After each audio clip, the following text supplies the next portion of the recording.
Welcome to the Power Driven Burnout Summit, you guys. Hello, hello, hello, hello, and welcome. We are going to get started. So, for those of you who are new to me, I am Terrell PA. I'm a motivational business strategist and writing coach, and I help entrepreneurs to create more income, impact, and visibility online and offline by creating your high ticket coaching program or writing a purposeful book that will leverage your brand into the next phase. Usually, my clients, when after they're done working with me, they have dialed in their messaging. They have increased their confidence so that they can increase their prices and step into the next version of themselves. One of the reasons why I decided to do this conference is because I have been noticing a theme along the way. And one of the themes is that people are tired. Women, ladies, we are exhausted. And for me, I know that as you're building a business and trying to get to the next level, it can be very, very hard if you're doing it alone or if you don't have the support.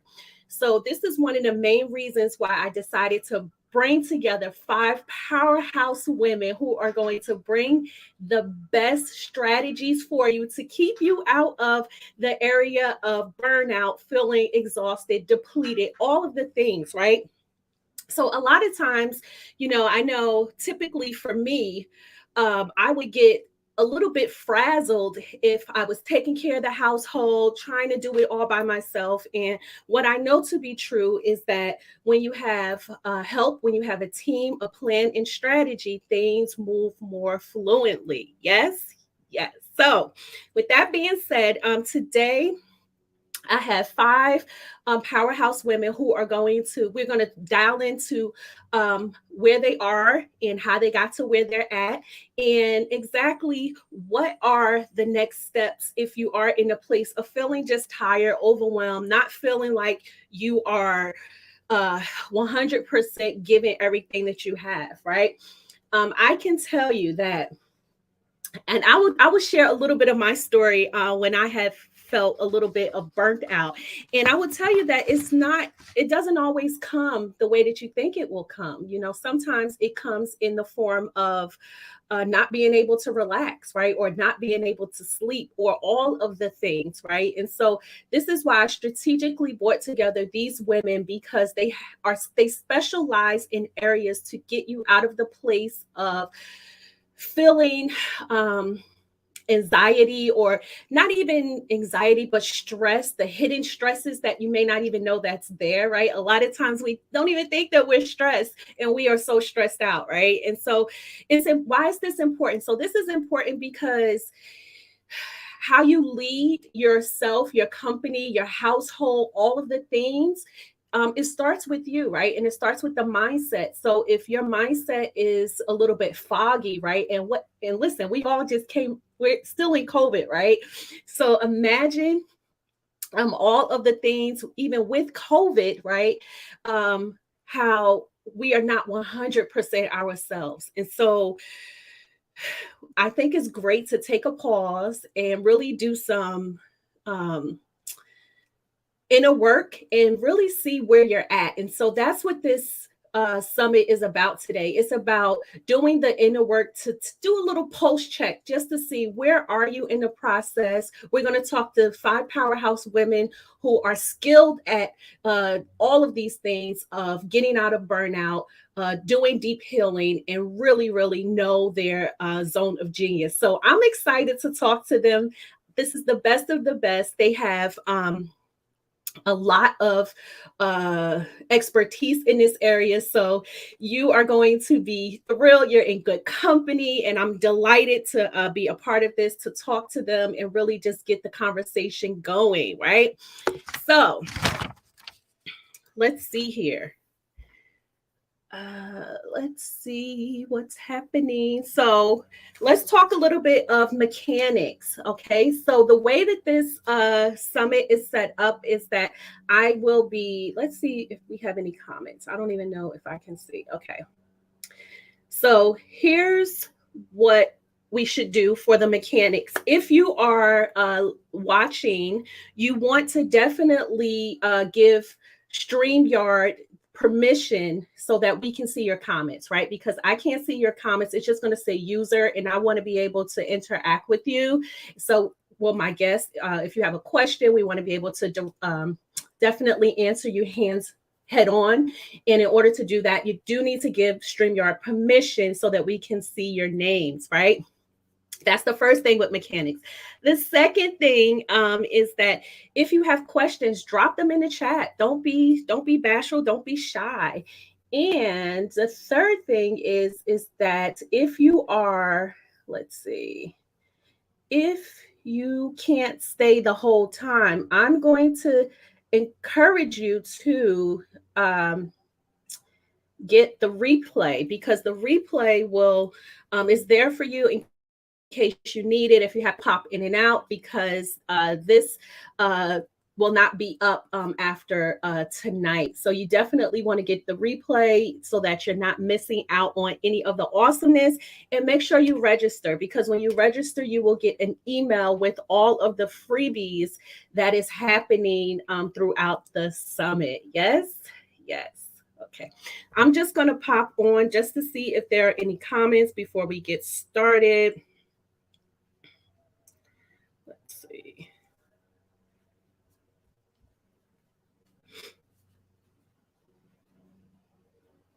So you guys, I am in New Jersey, and today the temperature is like 90, and I was not prepared for 90 degrees at all. It is very, very hot here.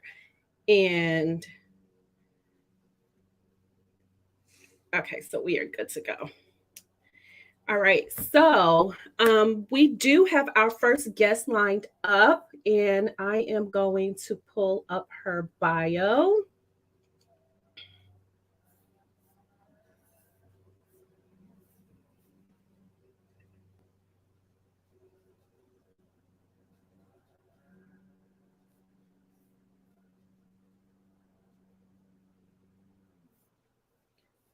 So, you know what? I'll just read it from here. See, I like to have things in front of me. I'm one of those people. I can do it on the screen, but I prefer to have like the bio right in front of me. I'm still old school in a lot of ways. I'm sure I'm telling my age, but that's okay. So our first guest is Kim Arrington. Kim helps overwhelmed and unfulfilled parallelpreneurs employ entrepreneurs who are juggling their life, business, and demanding full-time job. She's a speaker, event producer, certified coach, strategist who deploys her methodology through her Monetize Your 5 to 9 brand, signature events, and exclusive programs. She's a mother of two, one of which is a traveling student athlete who has simultaneously created and managed a consultancy since 2014. She's produced several successful live and virtual events and coached several parallelpreneurs in their journey to a profitable launch, their signature services. She does this as a full-time leader in the workplace, creator and manager of Forbes magazine, award-winning program for a large organization in Washington, D.C. Yes, yes, yes. Kim believes that you don't have to quit your job or wait until you quit your job to pursue your dreams. Whether your goal is to leave your job in 3 months or 3 years or remain and retire from your career, she teaches you to create your signature event, launch your legacy, and grow a profitable business right from the seat you're in. Who says that you can't love your Mondays? Kim affirms that you can. So give it up, everyone, for Kim Arrington. Woo-hoo. Hey, everybody. Can you hear me okay? And see me Yes. okay? Yes, Cool. I can. Good. You look amazing. Thank you. Same to you. I'm so excited to be here. This is one of my favorite topics. This is needed. Yes. So, you know what? I have been dying to talk about this topic, and I was like, you know what? I don't want to do it alone. I want the best of the best. So thank you for being here. I know that this topic is near and dear to your heart. So tell everyone, when you think about burnout, what does that mean to you in your own words? Oh my gosh, so many thoughts raced to my head. It means so many different things. Burnout I love your story and the examples that you shared. Burnout can mean that you are on fumes. Burnout can mean that you feel it can be the catalyst to make you feel like there's something wrong with you. It can make you feel like all is lost, that you are behind the mark. It can make you feel just so depleted. Yes. Burnout to me is definitely an unnecessary evil that we don't really have to claim or accept in our lives, but yet so many people have invited burnout without even really knowing or accepting and tolerating and working around burnout, and we don't have to. And so, especially as women, we kind of live in burnout avenue, burnout lane often. And Yes. with the power of this amazing event, this is going to get some people, hopefully mostly everybody, in a better place of not having to live and function in burnout. Absolutely. I will tell you that one of the main things that I've been doing like recently is doing a lot more self-care. Mm-hmm. And, it was a struggle because I'll just be very transparent. I'm going to be transparent throughout this whole process. I said I would, so I am. That's the way to be. I'm in one of the top leadership programs of the country right now, and it has been stretching me. And in the area that it has been stretching me is in places I wasn't expecting. And one of those areas was to have more fun. And I was like, okay, what? Wait, what's happening I here? love it. And they're like, have more fun. So I'm like, okay, yeah, I think I can do this. And they're like, okay, I want you to make a list. And we had to do like 50 things of fun. And I got to like 11 and I'm like, I don't know. Like, I I'm all can't out of get, fun. I'm out of fun. I'm out of fun. And as I was going through the process, something came up for me, and it was a vacation that I was on where I could not relax. Oh, And I said to my husband, I said, this just triggered me because I clearly remember, and this was like 10 years ago. I was like, I clearly remember when I could not relax. And that was my first sign of burnout. That was my first sign. And it wasn't something that it was subtle. Like it was subtle. It wasn't something that was I think most people think like burnout is you can see it, right? Or you're depressed. And yes, all of those things they can be intertwined, but sometimes it's those little ones yeah. that can be so hidden that when it comes up, it knocks you off your feet. Yeah. And this is exactly why I wanted to do this, because I was like, how many other women are in this place where they're carrying so much uh, stress with them on a daily basis that they can't even relax, right? Or you can't even fathom like what is more fun and what does that look like in areas that you wouldn't even expect, right? So my question to you, Kim, is have you ever experienced burnout? And if you did, what does that look like? What did it look like for you? Man, yes. So to answer your question up front, I have absolutely experienced burnout. I've experienced it in different ways. A couple of times I didn't realize I was in a high functioning burnout state, meaning I was operating in autopilot and wasn't feeling the burnout, and just doing, right? Just a part of a lot of doing. And I realized on the back end that in the mix of all of those things that I was doing, there were some important nuggets of life that happened that I could barely, not completely, not that I forgot them, but I wasn't present to all of the experiences, the details that I normally would pay attention to, be mindful of, or remember. Burnout for me, could show up and has shown up in different ways. And I remember the last time I experienced burnout, I said, I am going to be very intentional to not, because I realized that I had invited burnout into my life at one point. And I'm very intentional about how I orchestrate certain things in my life, because it can creep up on you so fast. And then it can make you feel like you're crazy. Yes. It really can make you start questioning yourself. And so to answer your question, absolutely, yes. I have experienced burnout, unfortunately, more than once, in different ways. And that's how that second one came back around. And I'm at a place now where I'm very intentional, and it really helps me to navigate my day-to-day operations in life. You touched on something. You said that you can welcome it in and not even think that you have. Can you can you dive deep a little bit into that? Because I think that's super important. Yeah. So all of us super women, super moms. I know that it's all types of amazing women in society. I'm just going to, and this is not about pulling the race card, but I have to use this example just to illustrate. As strong Black women, sometimes we're holding down the fort, we're holding down the household, whether it's a single parent household, wife, sister. You could have no kids, be single completely. We are so just naturally high charged, and we are committed. We are, women in general are very committed. Mhm. And in that commitment, some of the things are obvious. We know that we should have self care. We are hearing it more and more as a society.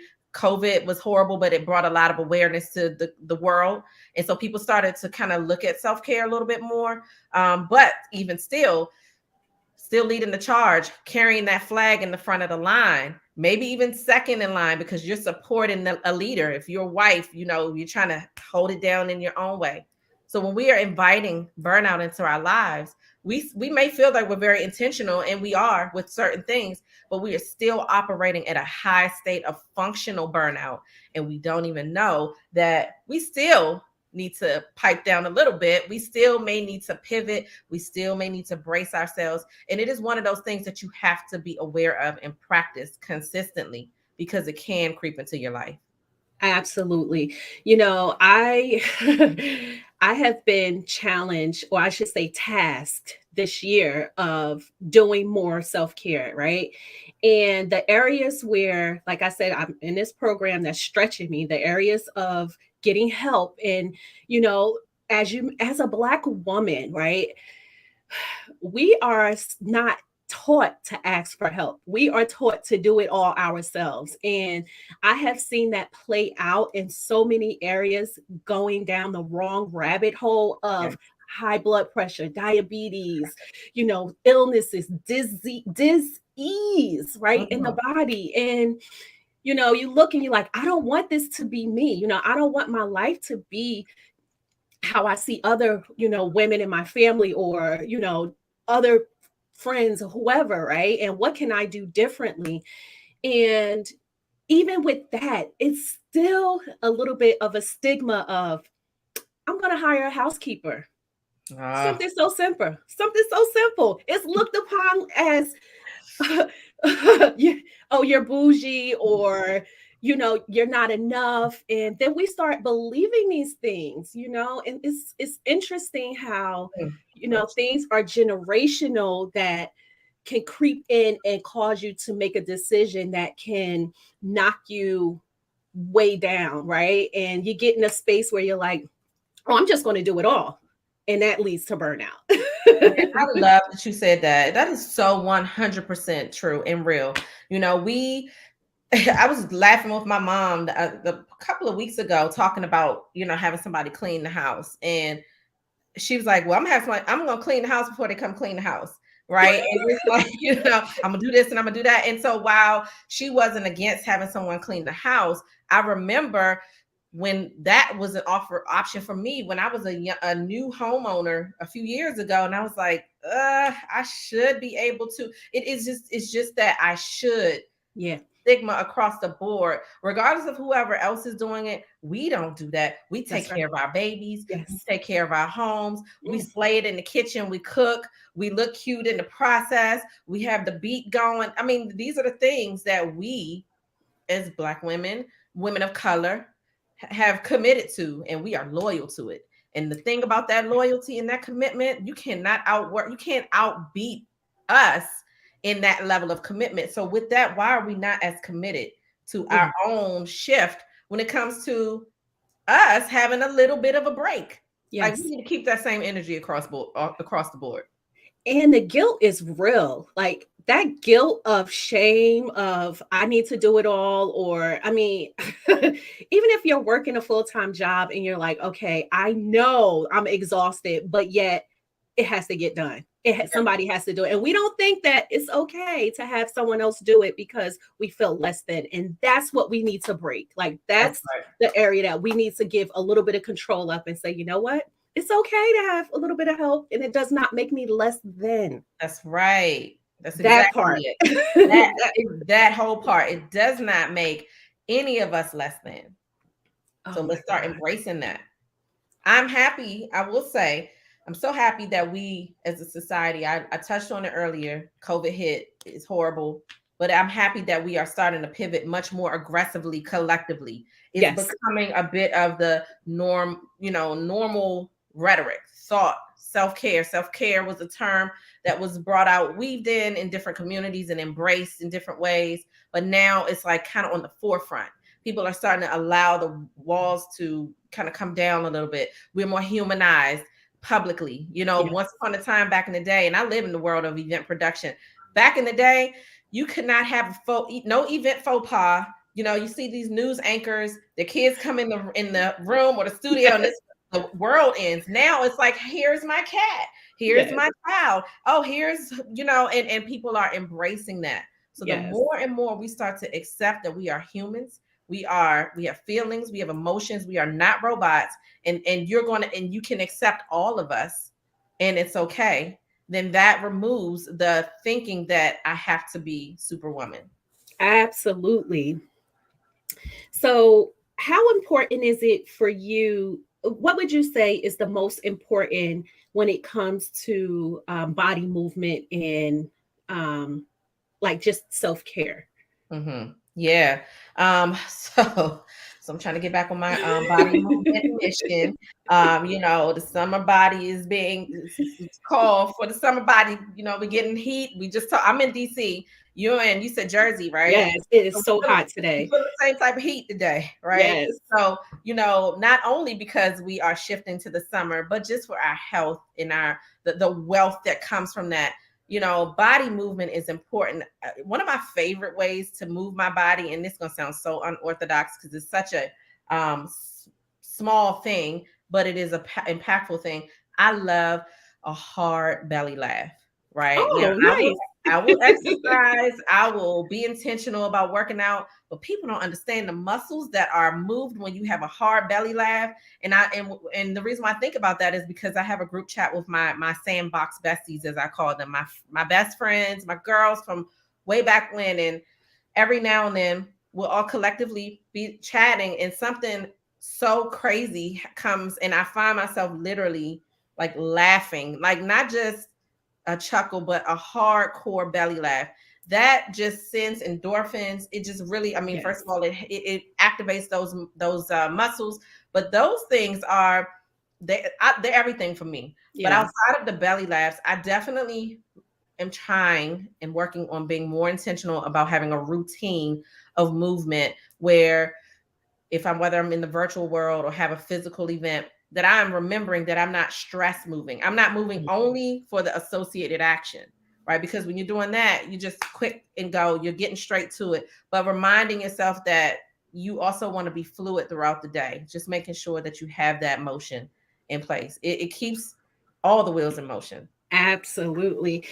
I so I try to do a workout daily, and that's one of my non-negotiables. And I will Mhm. tell you that the minute I'm off my routine, it throws Feel it. everything off. I feel it. But I am a lot like you. Like I love to laugh. Like, and you can feel the stress You coming from, feel it. you can feel it releasing, you know? Absolutely. It's great. It is. It's contagious. It causes a hard shift. Yes. You know what I'm saying? And so Yes.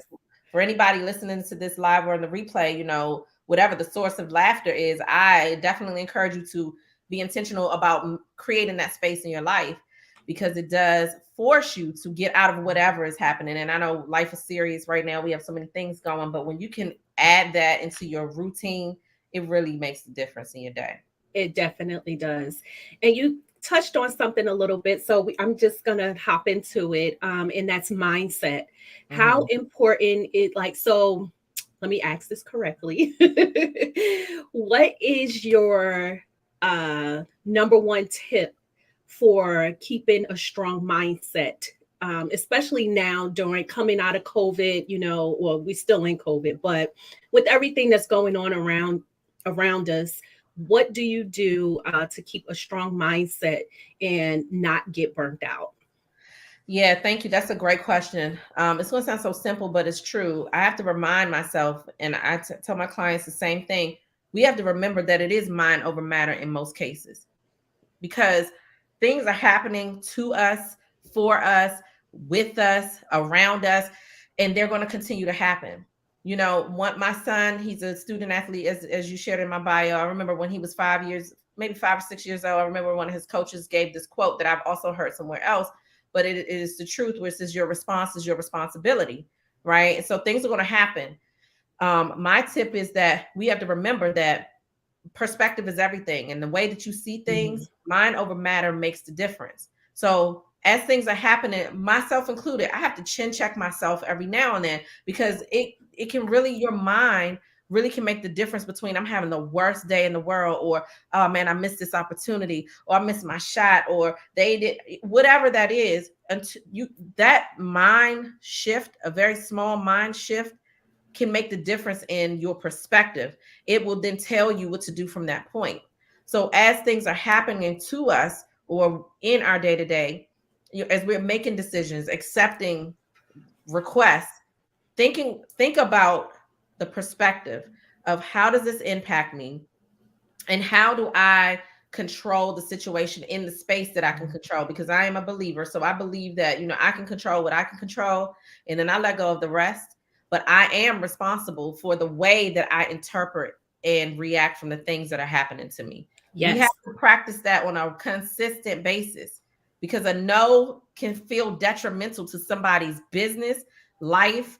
They feel rejected, and they will make decisions from there. You have to constantly tell yourself that no usually means not right now. Yes. And that's it. Focusing on that muscle of perspective. Yes. And not getting stuck there. I think that's super important. So mindset is a big part of what I do, and I'm constantly speaking into that. And for me, a lot of my friends would say, "Oh, you're such an optimist." I live in that zone, and I'm like, the reason why I live in that zone is because I'm very critical of myself. So I had to learn how to be less judgmental on me, right? Because as we start building businesses and carrying, our households with us, or going into different areas where you may be the only minority in the room, and if you don't feel like you belong and you're beating yourself up mentally, right, then you got to do work. You have to go back and say, okay, how can I reframe these thoughts? How can I reframe all of these negative chit chatter? Because the negative chit chatter comes in. It's going to be there. It's not going in. It's not going anywhere. Right. And sometimes it creeps up at that perfect time. It's not going anywhere. But how you deal with it, your perspective, like, okay, is this happening to me, or is this happening for me? Yeah. And I think that perspective is everything, because that could either collapse you, or it could pull you forward to taking off to places that you may not even see. Right. And so, go ahead. I'm sorry. One quick thing on that. That's why. So when one of my mantras, when I say, who says you can't love your Mondays, it's really a mindset thing, because that's even an example of, I got to do this tomorrow. Shifting that to, what do you get to do though? Yes. What do you get to do? Because we all have some things that we got to do. What do you get to do? And then if there's not a lot of the things that you get to do in your world, how can you shift that? To have more of the things that you can now say, I get to do this. So now it's Monday. Yes, I may have this job, and that definitely is prevalent in my world with my clients, because most of them are working a 9 to 5 and trying to build their business. Yeah. And so they have the, oh gosh, it's Monday. Yep. I get it. I know. I understand. But then also, what do you get to do? And how do you get to control this? That one word, get, shifts everything. And I don't even think people realize that alone empowers you. It empowers you. Like, instead of saying, I have to go to work, it's, I get to go to this job. How does that feel? How does that feel? I get to go to work today. They get a gift of me today. Right. They get a bit of me. And keeping it 100, we know the world is crazy a little bit in different places. So all these jobs, being real, we don't love, some people don't Yes. love what they do, and they are using leveraging their means as their investor. But even as that, I get to build my dream. I get to fuel my dream. I get I get this opportunity. I'm afforded this opportunity because of this situation. And I get to choose when I stop this and get to do this full time if that's your goal. So, it's really all about that mindset shift. It's mind over matter when these situations and certain things happen to you or are happening in your life. That's right. Oh, you're speaking the gospel over here, Kim. This whole conversation is everything. I feel it. I'm telling you, everything. Okay, so what is your favorite way to decompress? Like, what is your favorite way? So I'm a little silly and goofy. I love just hanging out with my family. I love summer things. I love racing my son, my nephews, and just being a part of their world. My son, I love participating in his activities and events. And I love, my family's from the South. I'm from DC, but my parents are from North Carolina. So I love a good old fashioned country cookout and, chopping it up with the family. I also love, this is relaxing for me, really connecting with like-minded, amazing powerhouses such as yourself. These things recharge me when I have an opportunity to connect with others and help them to empower and up-level their lives. All of those things just really recharge me. And then, just kicking back sometimes, because we could go and go. So sometimes just sitting down and catching up on my ratchet reality sometimes. All of those needed. All of those things apply. So, I just like to be fluid and go with the flow of what am I feeling right now and just diving in and disconnecting. Okay. See, I can talk to you forever. How much time? Oh, I forgot. We got other power. Say how much? We got other powerhouses on here. I would pop it up all day with you. Oh my goodness. Okay, so where can people find you? Tell us all of the things. I know you have a wonderful freebie for everyone who's watching. Yes. Listen. Give us the goods. Give us the goods. Yeah. So that freebie, listen, this is not always a freebie, but for your community, for this event, I'm telling you all to take advantage of it, because this is valued. This is one of my courses that really helps to release people from the burden of trying to figure out and how to find the time to build their businesses, how to build with the feeling of balance, whatever that is for you, And when I say balance, it's not about 100%, 25%. It's about, how do you feel upright? How do you not feel off balance? How do you feel like you're yourself and you're building a business without the burnout, and finding the time to do that along your natural beat of your schedule and all of the above. So that freebie has been given to you and your community exclusively. And I think a little birdie said when they get the replay, they get access to those things. Yes. I'm actually, I didn't share this with you up front, but I'm just loving this movement of what you're doing. I have a conference coming up called Beyond the 9 to 5 Summit. And for your audience, of anyone that's interested, this is not a free event. But for your audience, if you let me know of anyone that has expressed their interest in attending, I will comp their ticket. I will definitely comp their ticket just to, to continue to support your cause, your mission. This is very important.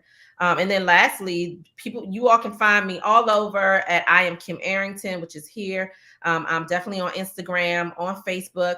I'm also on Clubhouse. I don't know how many of you all are in Clubhouse, but I'm definitely there. And I'm here in the DMV, DC area. I host events throughout the summer. Well, I have quite a few events that are coming up throughout the summer here, or throughout the year, physical and virtually. So if you're not in the DC area and you want to tap in, make sure that you connect with me so that I can get you a ticket, because I do the virtual and the physical things. Kim, when is your event? I may have to come down there and support. Yeah, people have two coming. So the physical event, as of right now, is going to be late October. It's Okay. possible that it'll be November. I am stalking my son's travel schedule. Okay, so here's life kicking in. But it'll be cute. It'll be at the end of October or the first weekend in November. And you Okay. definitely, we'll definitely talk for sure. Absolutely. Yes. Yeah, and then the event, anything I can do for you, I got you. I really appreciate that. I'm gonna take you up on that too. And then the other event, so the Beyond the 9 to 5, the first precursor summit, that will be in June, the end of June. And that's virtual. So, definitely connect with me and we'll talk about that more. But for your folks, if you're interested, definitely tap in with me. Make sure that you let me know that you're a part of this amazing community, or you let me know if anyone is expressed, and I'll make sure we comp that ticket. Absolutely. Well, Kim, thank you. It was a pleasure, and I will be in touch. Absolutely. And enjoy the rest of your day with this hot weather. Yes. Well, thank you again. Before I go, I just wanted to say thank you for having me here. This is amazing. You all need to tap into all of this amazing information that's being shared, because we burn out so quickly and we don't even know it. So just make sure you're tapping into all of these experts and amazing women today. Yes. Thank All you. right. Take care. Bye. Bye. Woo, was that not fire or what? Oh my goodness. I am over here just like my energy is through the roof. We have more goodness for you. That was just one. I told you I ain't come to play today. Y'all thought I was playing. I told you I wasn't playing. I was coming with the goods. So a couple of announcements. For those of you who have registered for this event, which is free, you will get access to all of the freebies. The email is scheduled already to go out this afternoon. Everything that Kim has mentioned, you will get her freebie of her wonderful course that she is gifting you. Hop on that. Okay, do not wait. It's going to be amazing. And there's more goodness coming. Okay, so I want to keep the momentum up. I want to keep this moving because we got more. We got more speakers. We got more goodness for you. Share this out. You guys, this is important. We're talking about burnout. Who do you know that is stressed out? You need to share this on your social media. Tag your BFF, tag your girlfriends, tag the people in your life who are stressed out, who are going through. They need to hear this message. They need to be in the room. Okay. So we are going to move along. Let's see who is next. Let's see. So where is she? Whew, I'm going to take a little sip of water, you guys, because it's 90 degrees here.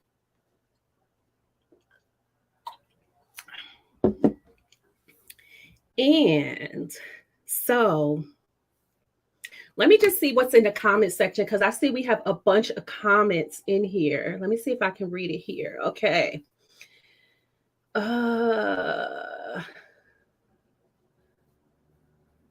Okay, see, I can't even see. Oh, here's we're using StreamYard. So make sure that you give StreamYard permission. Above the link, it may say you need to give StreamYard permission so that we can see your name. If not, it's going to say Facebook user, and I want to be able to call you out. We do have some prizes that are happening. So if you guys stay to the end, I will be announcing some prizes that will be taking place. If you haven't, if you missed any of this, if you missed the first part of Kim's amazing interview, you want to purchase the replay, and my amazing ambassador will be dropping that in the link. Donna will be dropping it in the link shortly. If not, I will put the link. Let's see. I will put the link in the banner.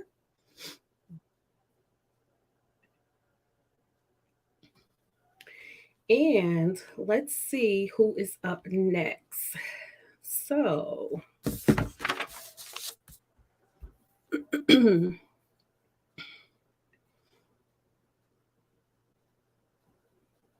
so I don't see my next speaker here yet. So what I'm going to do is move along with Gabby. Gabby, are you able to come in?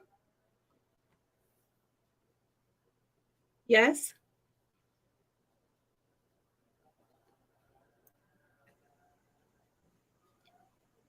Can you come in? Can you come on now? Yeah.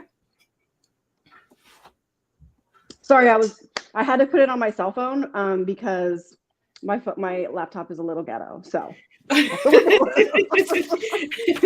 All right, let me read your bio really quickly because the other speaker, she's not ready yet. So okay.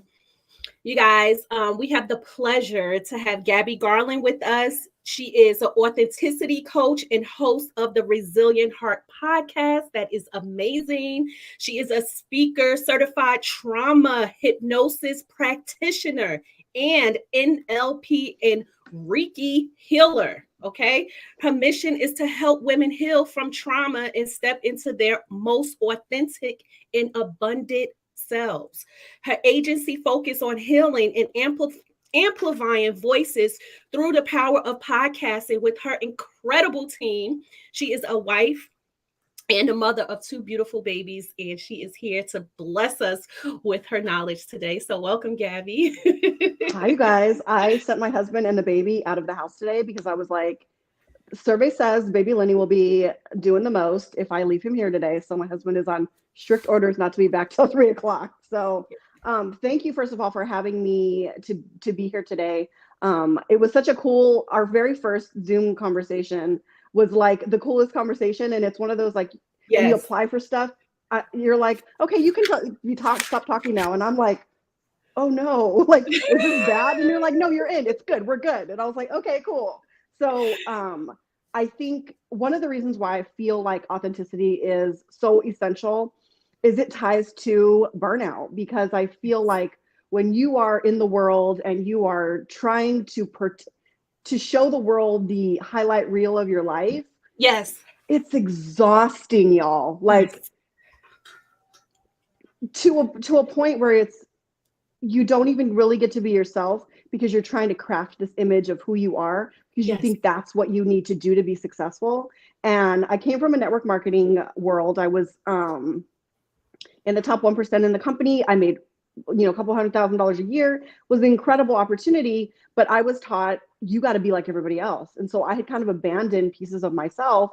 And once I left that world and moved into my own business, getting to unbecome all the things that people told me that I was, whether it was when I was younger, whether it was trauma that I had experienced, crappy relationships with men that were horrible, all of the things that happen to us in the world. It's such a beautiful space over here, because today I'm put together. My husband's like, you look like a newscaster today. And I'm like, because he's never, like, the baby was kind of looking at me like, what's mom doing? Because he usually sees me looking crazy. Today we don't look homeless, so that's good. Yeah, you touched on a couple things that I think is super important, so let's unpack that a little bit. Sure. One, on authenticity, pulling back those layers. I will say that I can definitely relate, especially all the moms out there who are multi-passionate or multi-talented. And if you're working your 9 to 5, right, a lot of times we will put on a facade, put on a shield, because we feel like we can't be 100% who we are. So I think authenticity is key to who you are, right? And it drives you into your purpose, right? It does. And it also allows you to attract the men or women that you're meant to serve, because I feel like it's such an awkward conversation when you meet somebody in person that you've just been like, oh my God, I just love her online. And you meet them in person, you're like, womp womp, because they're just not this big, whatever that you see online. And I'm like, especially, COVID kind of gave us a little bit of a buffer where we've all been kind of working offline versus being in person. And now it's like the world is carefully opening up again.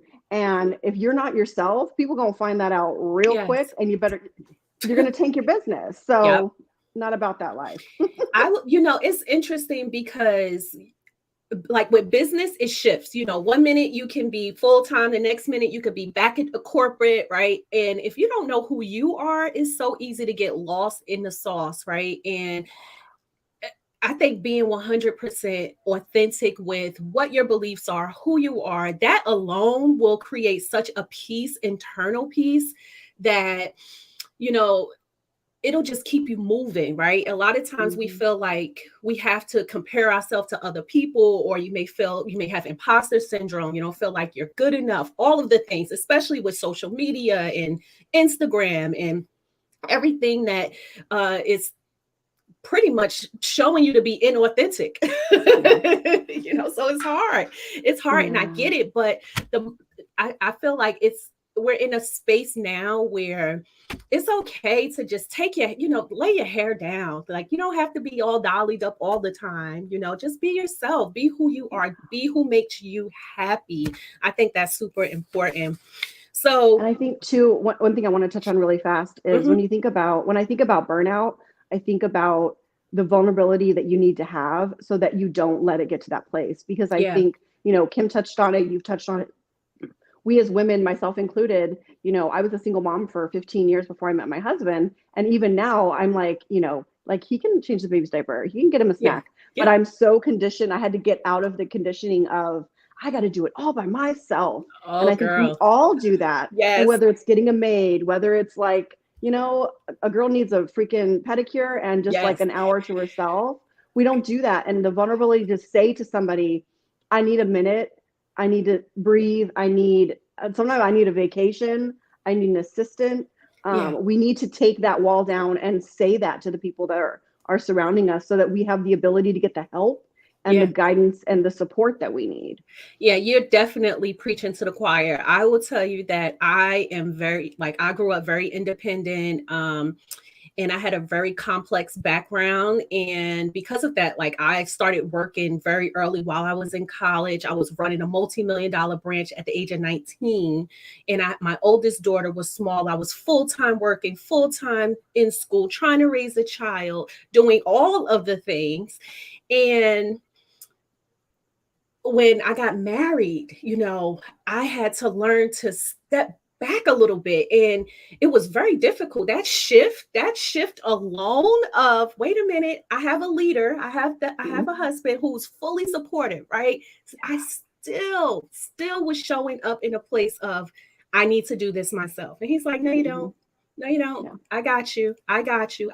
And listen, my husband and I, we just celebrated our 16th anniversary. We've been together 21 years. And this is something that I had to practice. Like I literally had years of practicing to get out of that control, because that leads to burnout. It definitely does. That control. Absolutely. It's not healthy at all. Like the control freak in me, I'm such an alpha female. I'm such a have to stay in my masculine because I've had to do it for so long. And when you're in business, like you can't be the girl that cries. You can't be the girl that shows vulnerability because they will eat you alive, especially as a woman of color. And my daughter, she's a police officer now, and she was a firefighter before that. And like having to instill that in her of like, go cry in the car, wipe your tears, get yourself together and come back, because not everywhere in the world are they going to allow that. And so creating places, whether it's a community you have, a friendship within your relationship,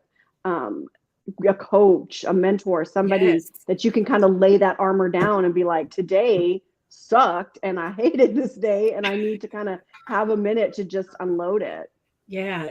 You know, that's important because a lot of times we're moving so fast. We've gotten conditioned to the rat race that we don't even take time to unpack all of that, you know, and I think it's important. So let me just dive into the question that I want to ask, because I've been dying to ask you this question. Okay, here we go.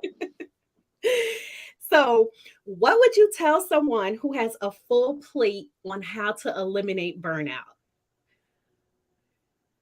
You would stop me, wouldn't you? Honestly, I think the most important piece to eliminating burnout is healing. Yes. I really do. Because so often the things that we think we need to do or the things that we think are important for us to do come from conditioning that we need to unlearn. Yes. And one of the things that I love about the work that I get to do as a trauma hypnotist, and, you know, when you hear trauma, people are like, oh, I wasn't assaulted. I wasn't raped. I wasn't, it could be such a small thing. Yep. And I'll give you guys a really, really good example. And it's something that I've learned within the last 6 to 8 months for myself is my weight has gone like for years. And I couldn't, and I know I had thyroid cancer. I got over it. I'm fine. This is 10 plus years later, but I couldn't get better. And my weight would go up and then it would go down. What I had to understand is I had a food addiction. And I knew that because I'm like, nobody eats a whole ass bag of peanut butter cups in like a week. Like that's like the big bag, not like a Costco bag. Not healthy. And what I had to understand is that my addiction to food came from lack. It came from the years when I was really struggling with my daughter. I had like $12 to feed her till next payday, which was 2 weeks out. We had to get really creative. And so I had this like hoarding feeling about food that was just basically trapped in my body that I found out through hypnosis. I'm doing 75 hard now, but I didn't understand it for so long. And so many of us are stuck or we're blocked or we don't understand. We're like, I have the coach and I've done all the things and I know I'm supposed to show up on social media and you have the checklist of everything you're supposed to do, but you don't believe you deserve it. And so often women aren't worried about failure. They're worried about success, because success for women, we're told we're supposed to be like, I come from a big, beautiful Latina family. I'm adopted, but my family is huge, especially with my birth mother. Where we're taught like make tortillas, find a man, settle down, do all of those things. So like building a six-figure business that'll be a multi-million-dollar business like at some point, probably way sooner than I anticipate, was something I had to step into. And we don't get to unlearn those pieces until we dig into our healing to understand why we believe that about ourselves. Because we as women, when women make more money, they pour back into their communities in such big, beautiful, impactful ways that like all of us need to be doing those things so that we can pour into the places that are on our heart, because it's needed. It is needed. And it is a trickle down effect, right? Because we hold the torches as women, we do, right? So it's important that not only do we take care of ourselves, but healing by itself. And it can look so many different ways, but the body healing, I think that alone, body healing is such a thing that is phenomenal. I mean, for me, I am the person who I love massages. Like my go-to thing is give me a massage any day of the week. I will take it.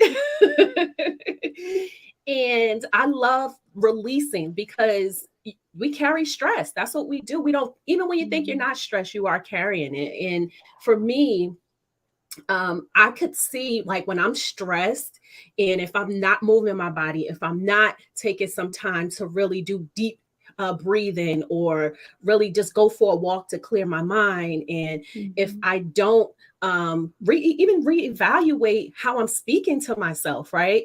All of those things make a difference. And when you know what makes you feel good, and even when you know like your triggers, what's coming up, because life is going to happen. It comes. It doesn't stop, right? It doesn't stop. No, but how we respond to it.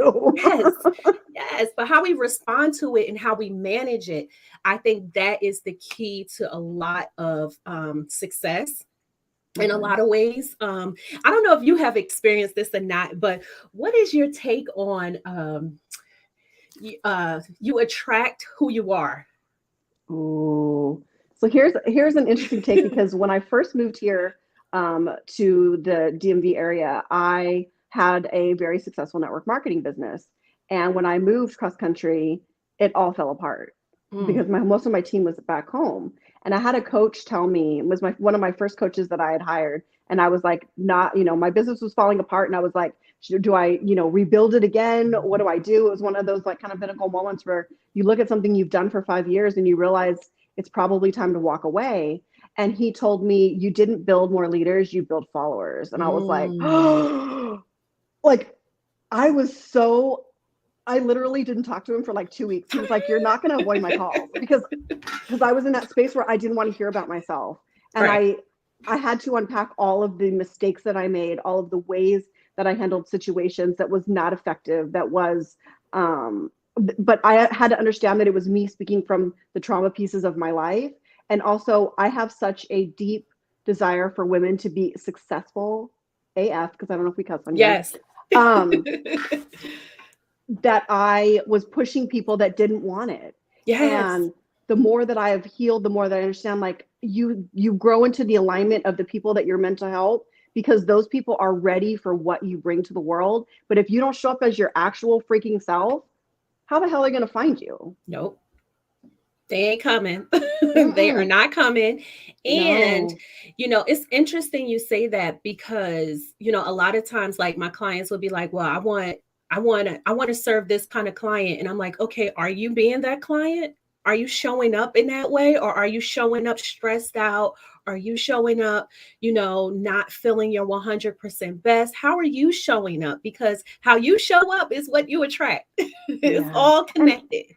it is. And I think too, like we have to get honest about some of the things that are difficult. And my podcast has given me an opportunity to really share some of those like really struggle pieces that I'm on the other side of.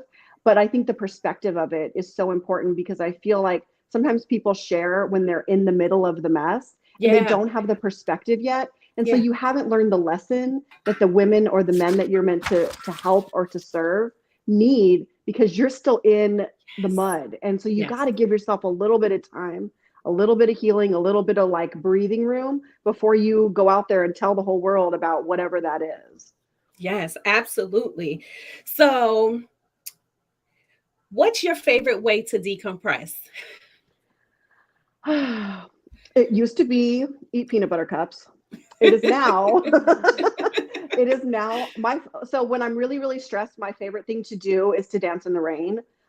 It comes from an inner child thing Yeah. that I didn't never understand when I was little. I used to do this with my daughter when she was little too. And it was more because I was broke and it was like we got to get creative on doing fun shit with our kid because I mama got $8 and we got to get creative. Yeah. Um, but there is one of the things that I've learned in my healing is water is very healing for me. So whether it's a shower, being by the beach, sitting at a lake, dancing in the rain, that is for me. If I am like really in it, water. It's got to be water. What was the next question you said, which I probably didn't answer? The one that you asked me. No, you did answer that. Okay. So let's see.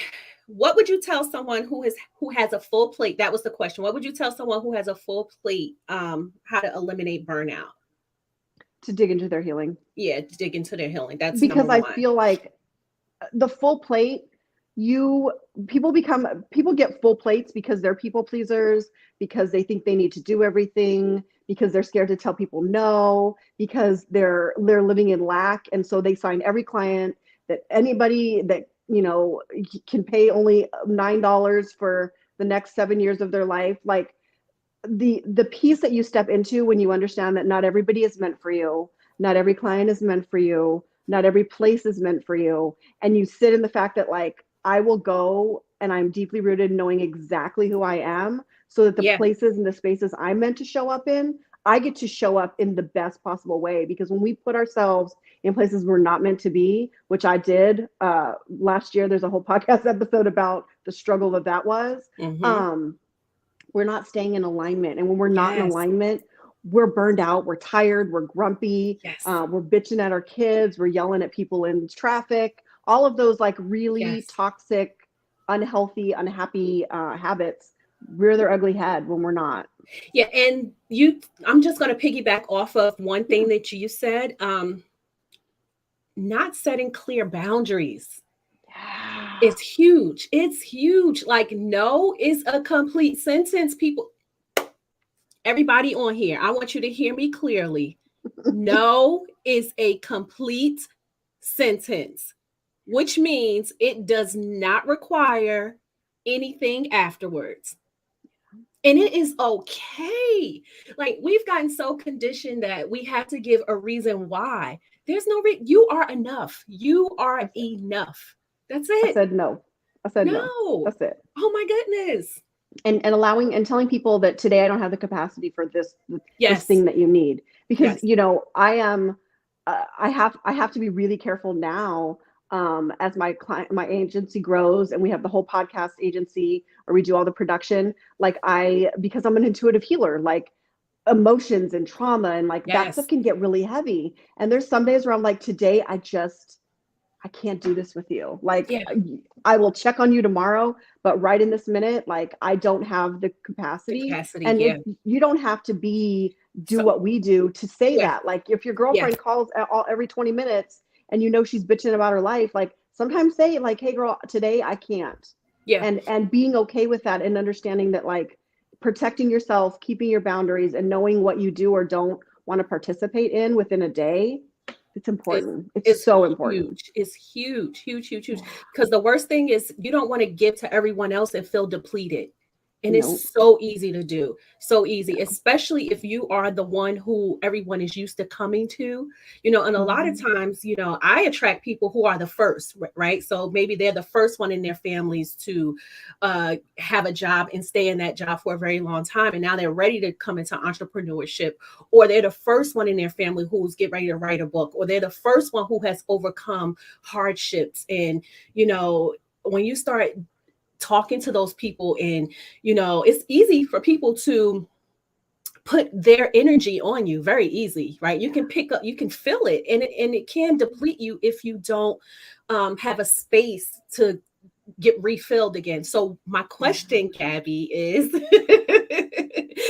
give us a tool that we can use so that when we are giving, so let's say if you are someone who's a coach, right? What is something that we can do to keep our energy in alignment without feeling depleted? One of my favorite things, and we can do it today, or I can send it as the freebie. I call it a vision walk. It's something that I created. It's got to be 2 or 3 years ago, and it was when I was starting to kind of crawl out of postpartum depression, and it really walks you through the woman that you are becoming, and it allows you to stay present in that woman. Yes. Because I feel like when the world and media and boyfriends and husbands and girlfriends and family and all of the responsibilities and the stresses that come, which this week in my agency was insanity. I have 3 more people on board this week that were not there last week. And so this week was crazy. Like my hair was falling out like crazy. I mean, just shit happens. Yeah, and it does. This vision walk, what it does is and I'll send it to you to give it to the ladies for the freebie, in addition to the other one that I put. But the thing that I love about this, and I will literally pull this up and do this with myself, all by myself, sometimes in the car, sometimes in bed, sometimes on my, 1 of 2 workouts a day with 75 Hard. And it allows you the space to still visualize the woman that you're becoming, because it's so hard when things come at you, when you're stressed, to remember where it is you're trying to go. And when you can do this vision walk, and you can really sit and be rooted in the woman that you are becoming, and remind yourself of what that woman is, who she is, what she believes, what she knows about herself, where she knows she belongs, and all of those really core values and pieces to who you are, the world cannot fuck with you. Yes. It can't. You might have a blip little moment where someone might say something that's going to knock you off your game, but then you go back to this vision walk and it roots you right back into your body and to your heart. Yes. Like as long as you stay in your vision, nothing can touch you. The minute you're out of your vision, that's when things will go awry. And I know for me, that is something that I have to practice a lot because I'm human, right? And we have things coming at you so many different directions. It's important to have that. And I don't know how I feel about balance, but I feel like what you focus on becomes balanced as opposed to finding balance. Like, I don't know if that's something you find. I feel like what you focus on, you can stay in alignment of that. And when you're off that, that's when the stress and you can feel it in your body. And I think too, one thing that I want to share with people is that a lot of times, and I deal with a lot of women that deal with like anxiety, depression, and all those things. And there is no piece of me that will ever minimize those struggles, because I have been in all of those shoes for multiple years. And medication, obviously, therapy, obviously. But so often when we're in burnout, when we have overextended ourselves, and we've put ourselves in places we don't belong, that don't feel good to us, our body is going to tell us that. And the ability to heal to a point where you can trust yourself to be like, nope, I ain't trying to go over there. You're going to keep yourself out of relationships, friendships, partnerships, all of those things. Like I had a conversation with a girlfriend fairly recently, and last year I walked away from almost $75,000 of different things that were supposed to be in alignment for me, different collaborations, different events, and different things. And I was like, no, would it be nice to have that money? Mm-hmm. Absolutely. Like it made me very sad when I did the math, but I also knew that those places I didn't belong, and being really rooted in what I knew that I had and what I am good at and where I belong to be. I'm getting those opportunities this year, and I'm like, it's cool. We fine. Yeah. It gets to be easy. It gets to be easy. It gets to be easy. It's way more peaceful too. It's so much more peaceful. Yeah. That's, you just said a word. Peace. Yeah. You are not going to rock my peace. We are deeply unfuckwithable. That is the word. Yes. So my last question is, what's your favorite daily practice? And you may have already answered this, but I just gonna ask you again. What's your favorite daily practice? My favorite daily practice is, it originally started from a mentor I had a couple of years ago. It's a gratitude journal. It's called a give journal. So it's gratitude, intention, vision, and I think it's supposed to be execution, but like me, per usual, I have adapted it over the year, the couple of years, and it is gratitude for anything. It's 4 or 5 gratitude pieces. It's the first. So I get up in the morning. I do my gratitude journal while my coffee is brewing, and then I do a workout. I don't miss gratitude journal because I think, and I do not turn, I log out of all social media when I go to bed, and I do not turn it on or check notifications, Messenger, none of it until I'm done with gratitude and my workout and my coffee.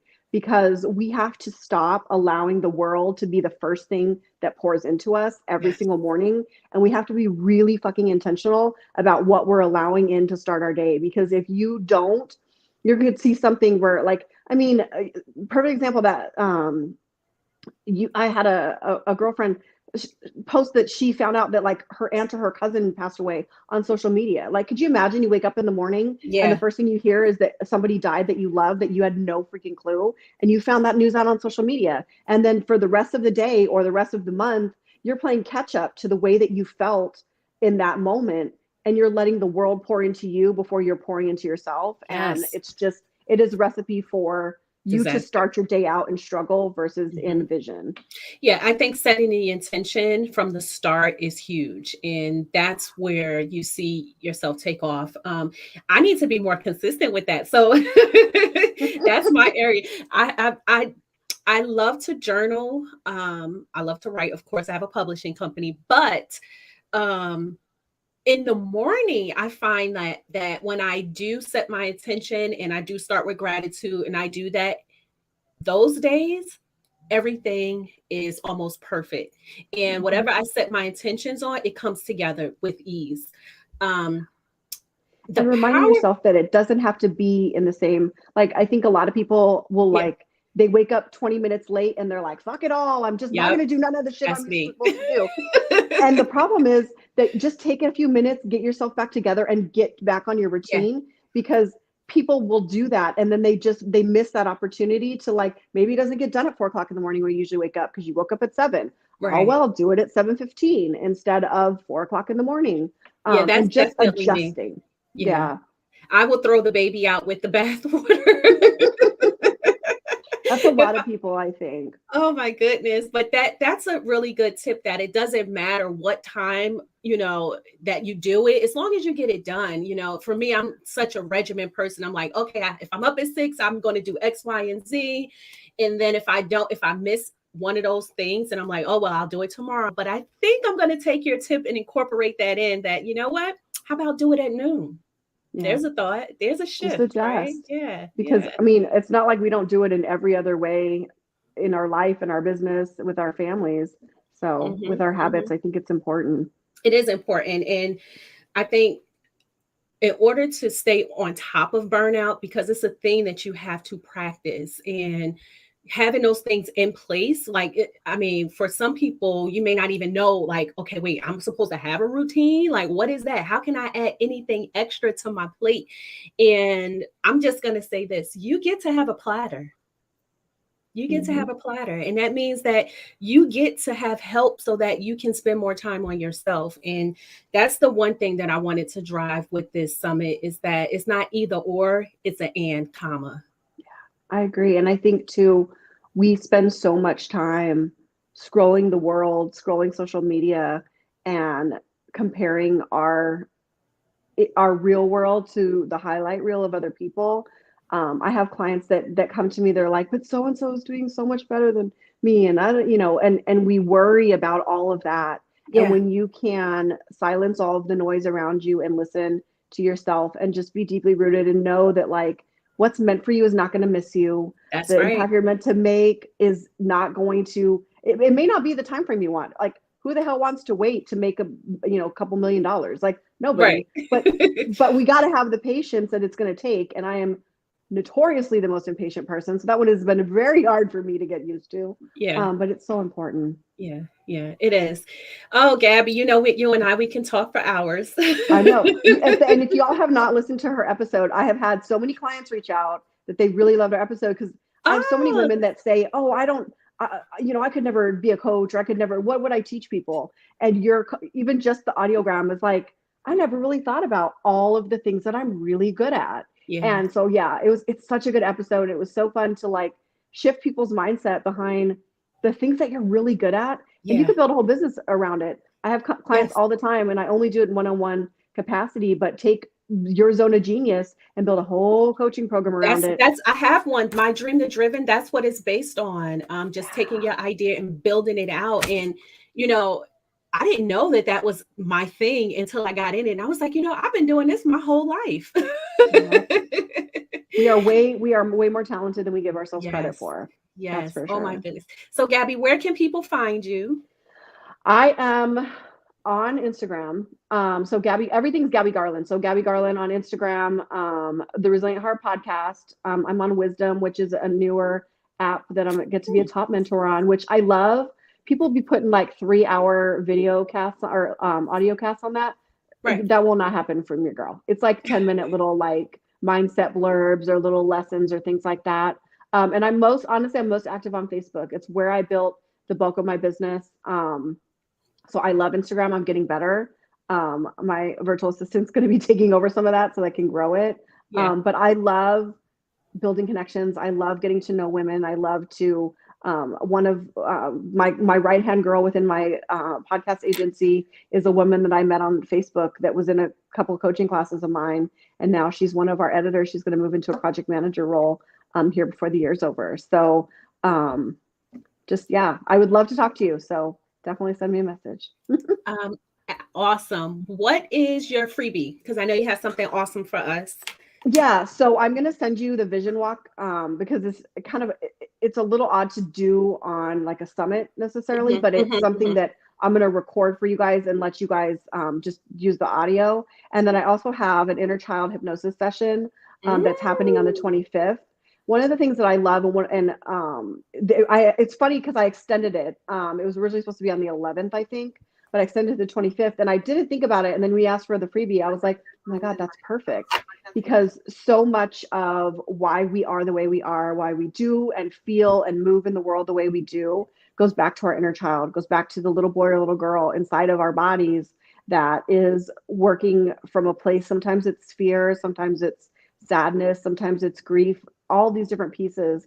And this session helps to unlock that so you can understand why you do the things that you do and step out of that and that programming and get some of those blocks knocked out of the way. So that's on the 25th.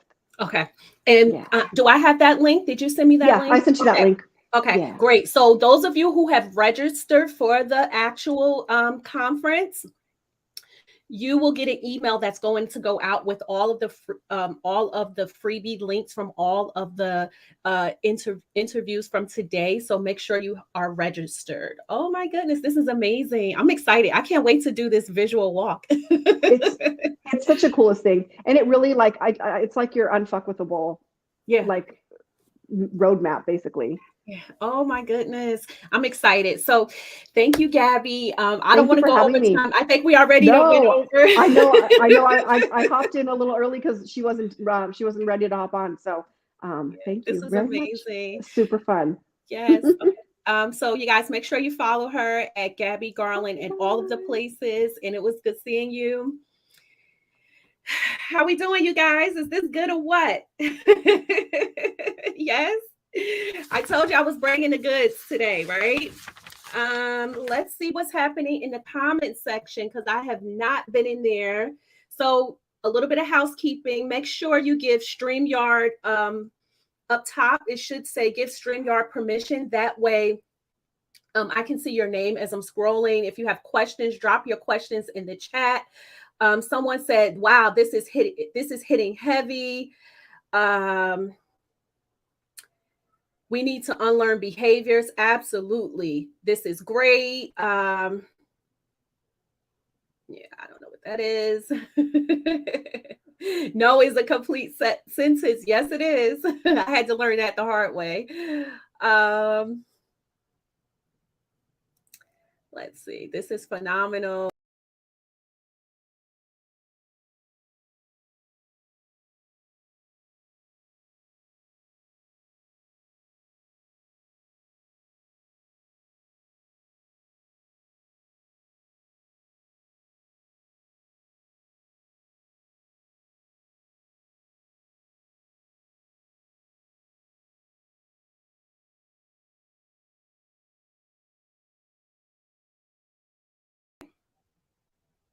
Can you hear me okay? Yes? Okay. All right. So we are going to move along. Let me see. I don't know where. I want to see if I can get Jackie in. Jackie, if you are watching, check your email because I sent you a new link to get in. And I would love for you to come on. Chanel, I'm going to put you through. Are you ready?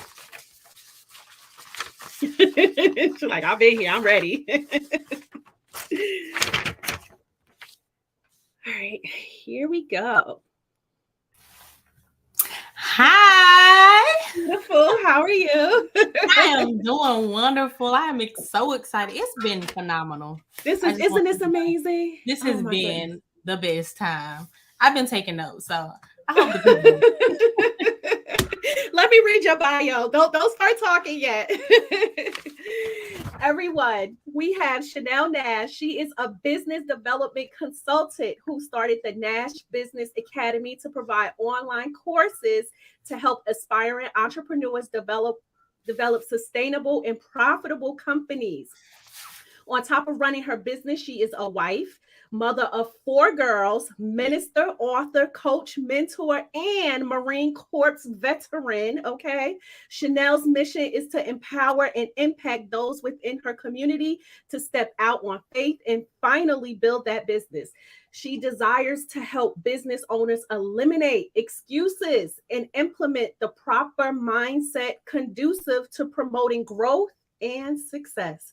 Welcome, Chanel. Thank you for having me. I'm excited to be here. And this is definitely a needed topic.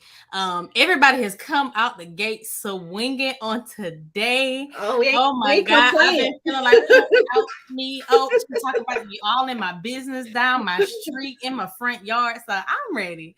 So absolutely. Burnout. Yes. So what does burnout mean to you, my dear? Oh, burnout means you need to take that cape off. Yes. We want to be everybody's superwoman. We want to be Superman. We want to be Supergirl. We want to be super bosses. And the biggest thing is we want to wear every single hat. We got to have our hand in every single thing, everywhere, every place. And we're overwhelmed and we are definitely burned out. Because we're doing too many things. Pause there for a second. Just pause. We need to let that seep in. Just pause. Okay. Take it off. Burn it up. Yes. Burn the cape up. Set it on fire today. You know, being a woman of color, being stretched. I mean, women, we are stretched. Black women, we are stretched times 10. Thin. I told my husband this year, I said, I'm done. I said, I don't know who you need to hire, who y'all need to call, Yes. but I'm over it. I hired me a cleaning lady this year. I'm taking clothes to the laundry for them to wash and fold because I'm over it. It's ghetto. It's very much ghetto over here. I don't want to do it anymore. I'm over it. I'm over It becomes a lot. It becomes a lot, you know. And as I was preparing for this, I started to like just go back through, you know, like my timeline of all of the things that I was doing. And I'm like, my goodness, I didn't even realize that I was stressed when I was doing certain things. Like, I didn't even realize that I was in burnout. Mm-hmm. You know, I think I mentioned this earlier. For those of you who are just hopping in, I had mentioned in the first interview with Kim that one year I was on vacation and I couldn't relax. I literally could not relax. And my husband, I could clearly, this was 10 years ago, and I could see it so clearly. He was like, what's wrong? I mean, we were in Puerto Rico. We were in a beautiful resort. I mean, beautiful. I mean, beautiful. Okay. And the floors were marble. Just to give you like a picture, we had a private beach. Okay. Yes. And I'm sitting here like pacing. I was pacing back and forth, just going like this, going back and forth, back and forth, back and forth, back and forth. And he's like, what is wrong with you? And I'm like, I don't know. I can't relax. And you have anxiety. I was having anxiety. I'm like, oh my gosh, what about work? He's like, they will survive. They will be okay. Why are you worried about work? They're not worried about you. And they ain't. And if you die tomorrow, guess what? They're gonna replace you very quick, fast, in a hurry. Have your position on Indeed 24 hours, baby. But I learned some valuable things from that, you know. And as I was preparing for this, I started to see all the pitiful moments up and down. I'm like, okay. Where I am now is definitely not where I was 5, 10, 15 years ago, right? And so what would I say to the women who are behind me is take care of you first. Priority. It is necessity.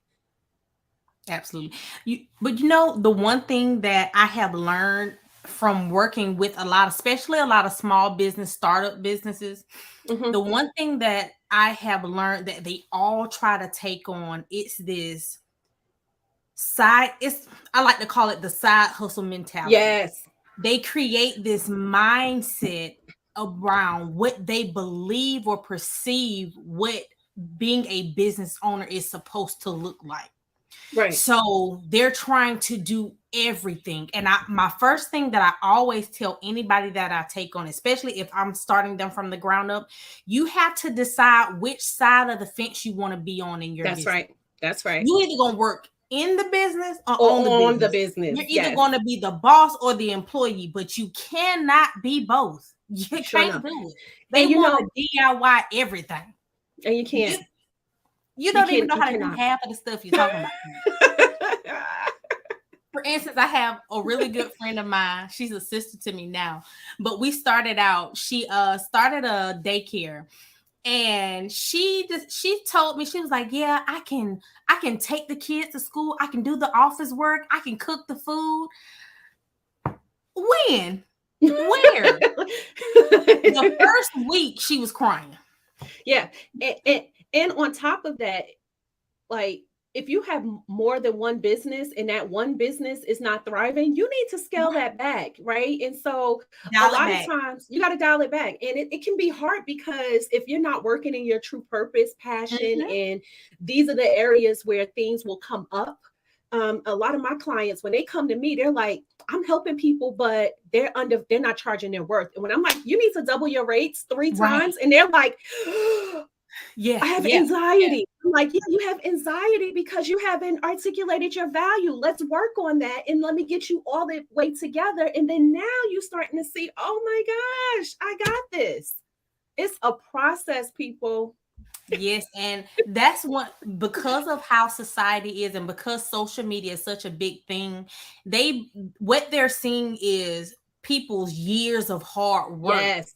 And social media makes gives them this mindset that this happened overnight. And so you have all these overnight gurus. Let me help you get to 100,000 in 30 days. Ma'am, that's not happening. Mm-hmm. It's not happening. They have a lot of unrealistic expectations right now because it's like a microwave society.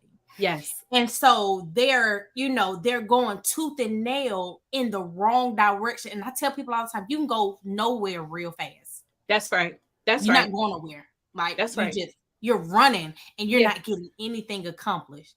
You want to sell fish plates, do hair, do makeup on the side, fix credit. You got too many pots open right now on the stove. And it's just not feasible. It's not feasible. And, I think also too, what you're speaking into, Chanel, is the addictiveness of being busy. Yes. Ooh. That's a tweetable. That is a tweetable. Yes. Are you addicted to being busy? Absolutely. Because when you think about it, why do you want to do all of the things? Right. That's pulling you further and further away from your true self. And your true pleasures. It's funny you say that because I have my own private group as well. And the topic for this week is productivity. Yes. And the first thing I told them, you can be real busy and not productive. Yes. You're doing a whole lot of nothing. That's right. A whole lot of nothing. You look busy. I'm booked and busy, and you booked and unproductive, not getting anything accomplished. Let me tell you something. I work with high ticket clients. I take a couple of them out the month, and I like my schedule. Right. I'm not trying to do small time clients, and it's not feasible for the lifestyle that I want. And we have to be clear and okay with understanding that it's okay. Give yourself permission. It is okay to do the things that is going to make you happy without feeling guilty. Guilty. Oh yes. Yeah. I mean, I'm a mom of 4. My oldest is 7. Okay. My oldest is 7. Okay. So I have a 7-year-old, a finna be 5-year-old, a 1-year-old, and a 6-month-old. My God. And married. So that's 5 additional responsibilities right there on top of wanting to be a successful entrepreneur at the same time. So Chanel, what does your day-to-day look like? Whew, first of all, my day starts at 6:15 every single day. What I had to learn to do was set a time where I'm able to get up before my family does. That's right. Instead of waking up in a reactive state, mm-hmm. Oh, let me get up. I got to get the girls ready for school. I got to do this. I got to do this. I had to learn how to wake up before that time of me needing to get them up and ready to go to school and do the things. I had to set aside a time for Chanel. Yes. Let me wake Chanel up. Brush your teeth. Wash your face. Pray. Something other than just automatically jumping up and getting right to work. Yes. And there was no time for me to pour into myself. So I had to definitely learn how to let me pour into Chanel before Chanel pours into anybody else. Yes. Because if not, I'm cranky when I wake up. Mm-hmm. They're cranky. I'm fussing at them to get up because they're tired. You tired too. So now it's a bunch of mad little women running around the house because everybody's cranky because nobody woke up in the right state of mind. Yes. Do you have all girls or? All girls. Oh, you're a mom of 4 girls. Yes, I'm a girl mom. That's amazing. So I have 2 girls. I have 2 girls. It's a lot over here. Yeah, it's a lot. I'm sitting here. I'm like, wow, you just gave me a whole level of there's no excuses, Terrell, but thank you. Because listen, my oldest is 23. My youngest is 6. So I only got 1 little one. I will not complain about anything. You got 4. I tell people it's ghetto over here. And running a profitable business. So it can be done. So it definitely can be done. And we we talked about, you know, in our initial conversation, we talked about having those systems in place. Yes. And that is what has allowed me to be as successful as I am right now in this moment, because I had to learn, Chanel, you can't do it all. And like I said earlier, you have to pick a side. You're either going to work in the business or you're going to work on the business, but you cannot do both. And it's especially harder, especially if you're like a one woman show. Yes. One woman pony, you know, thing you got going on, and you are the business. So it's like, Chanel, how can I not work in and on when I am the business? But you have to pick what it is that you're going to do. Give yourself a role. Everything else you need to outsource. That's right. You can't do it all. That's right. I wanted to do the graphics. I want to do the website. Let me piggyback off of what you just said, because my mentor, she has a 10-figure business, and she got me all the way together, right? She said, I'm gonna need you to hire out everything, and this includes your cooking. I'm here for it. I said, well, what you mean? What we don't do that. And she said, well, what you mean? I was like, well, you know, the way I was raised, you know, I come from a strong family of, you know, we do everything, and you're expected to do everything, and I'm going to have some issues. And so she said, well, are you the CEO or are you the employee? Or let me give it to you this way. Do you want to be middle class? Or do you? And that's a rough place to be. And I literally felt the Band-Aid rip off when she said it. She said, are you going to keep the middle class mindset, or are you going to come up here with us and be with the millionaires? And I had to really rethink about everything that I was taught. I had to think about everything that I want, staying in that vision. Absolutely. And how to make it work for me, that is conducive for me. Absolutely. And I think it's super important what you're saying, having those systems in place, not trying to do it all, because you will wear yourself out. And then lose yourself and lose who you are. Absolutely. Because you're trying to be everything for everybody. I'm like, I told my husband, I was like, look, you know, I love you. Me and my husband have been together 12 years. Married. This will be our 10th year anniversary this year. Congratulations. And I was like, look, we got 4 kids. It's a lot. I was like, I cannot be a full-time mama for a full-time wife, a full-time home care person. I'm not cleaning up no more. Y'all figure it out. And then you want to have sexy time too. I'm tired. Yeah. It's not happening. So you either want sexy time, or you gonna buy me, or you gonna hire me a cleaner lady. Let me tell you something. Let me tell you something. I tell my husband, he'd be like, "What you want for?" I'd be like, "Help." Right. Somebody help. What area of help can we add to? Who I'm adding to my team? Listen, what would you like? You want you want the happy Terrell. You don't want the miserable Terrell. Because if I'm not, because I know that my mood affects the entire house. I am the center point of our home. My husband is the head, but I'm the one who does all of the things. So when my mental is not right, when I'm feeling, you know, pressure, when I'm feeling anxiety, when I'm not feeling like Chanel is supposed to be feeling, it affects every single person in the house, down to the baby. That's right. That's right. So that's what I said. This year I told him, I said, I'm taking my cape off. If I die, please don't put she was the best mom. You better put some commas behind that. I'm over that. Because I learned, and when we, especially the Black community, especially, you know, the colored community, when we look at the older generation and we look at the wives that were before us, they tired, they beat up, they all got high blood pressure, they ankles fat. Yes. I don't want it. I don't want it. I don't want that testimony. And I want to be able to enjoy my retirement. You know, I think there's something said about So I started my retirement. So those of you who know me know my story. I started my retirement at 19, which is unheard of.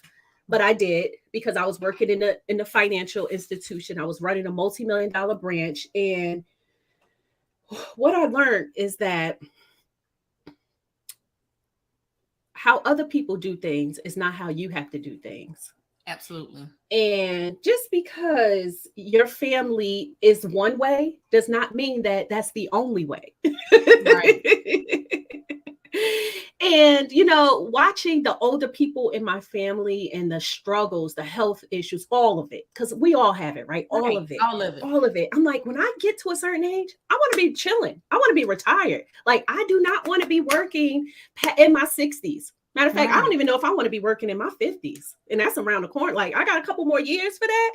But I want to be able to see the world and do things the way I want to do it on my own time, right? And Absolutely. that comes with a level of one responsibility, but it also comes with a level of vision and a level of focused, right? And that starts with on the inside.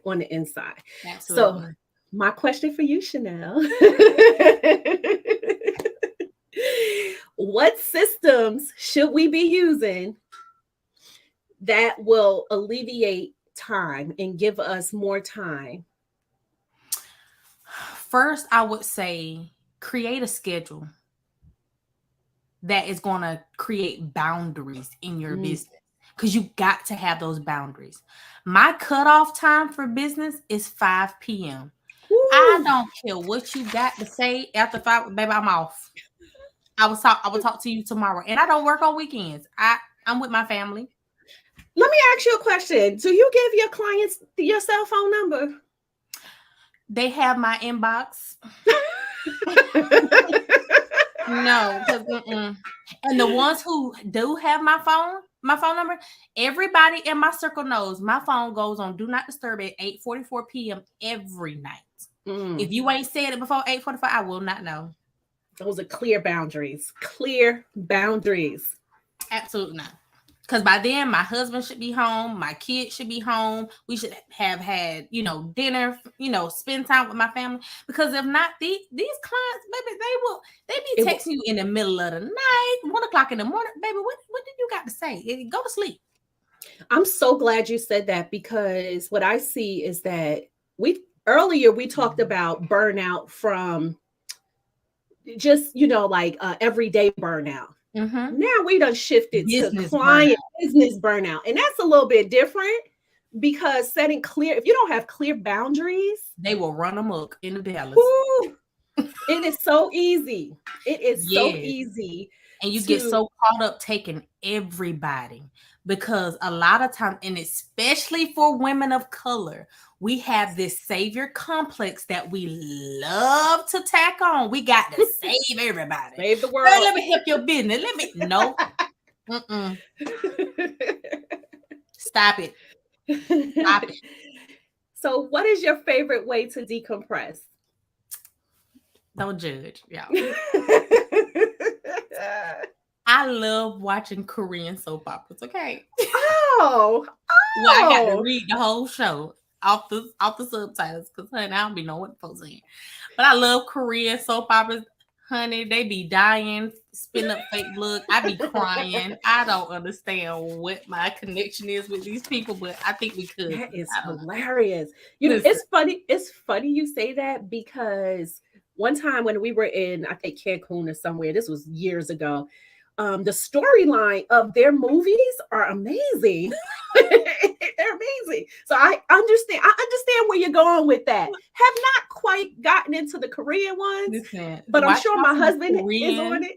I promise you, it will just change your life. And if I don't do that, I like coming into my house, sending everybody away.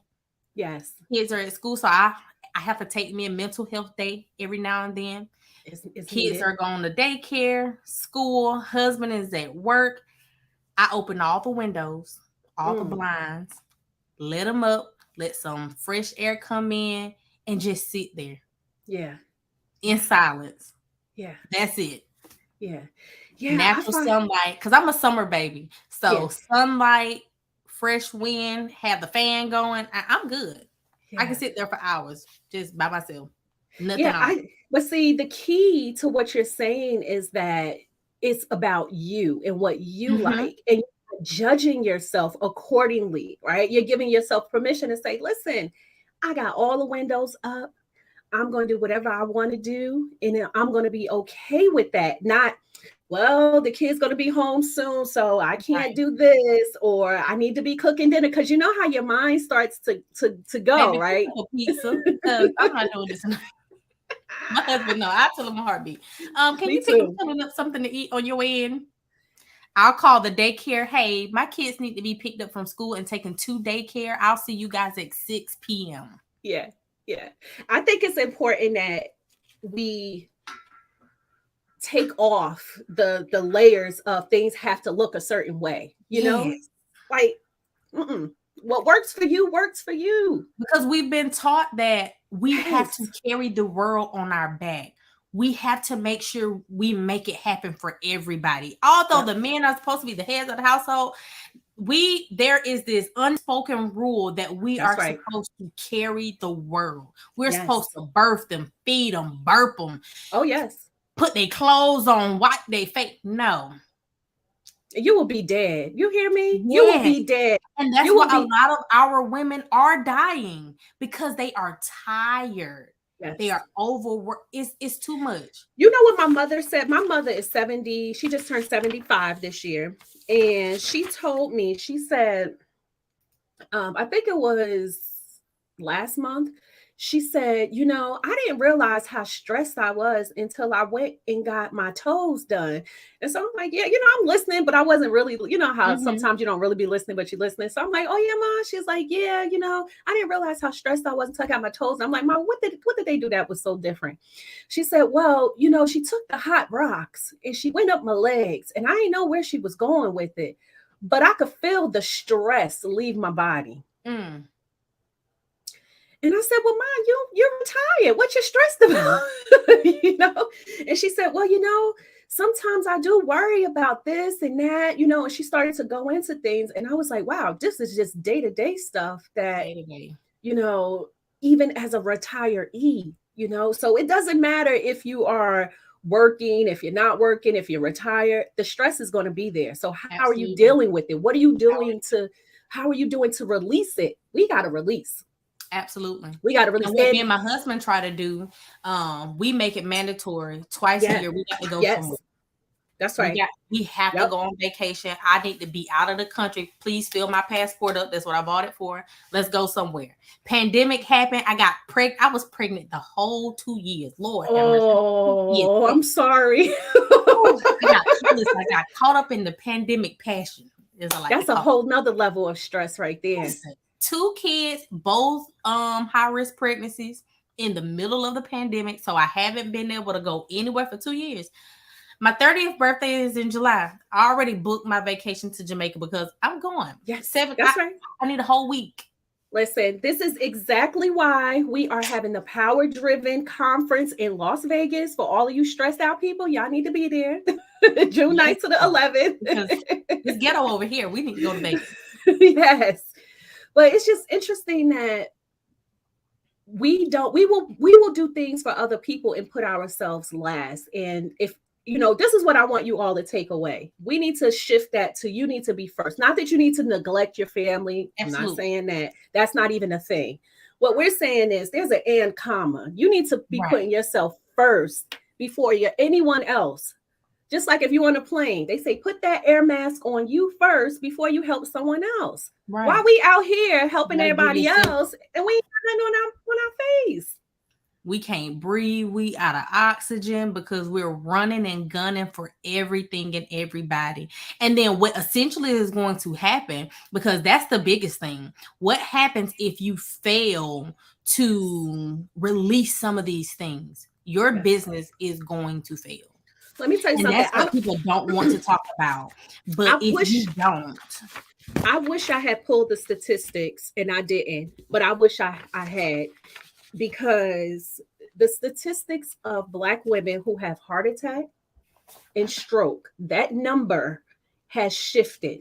It is so high. Like I don't know about like what you are seeing, but from I have a lot of people who are in my family who are nurses and in the medical area Mhm. where they are like, I never seen so many younger Young people, people, younger who are dying from high heart blood attack. pressure, heart attack, Like, stroking out, just I had stroking a out. classmate at 21 die of a heart attack.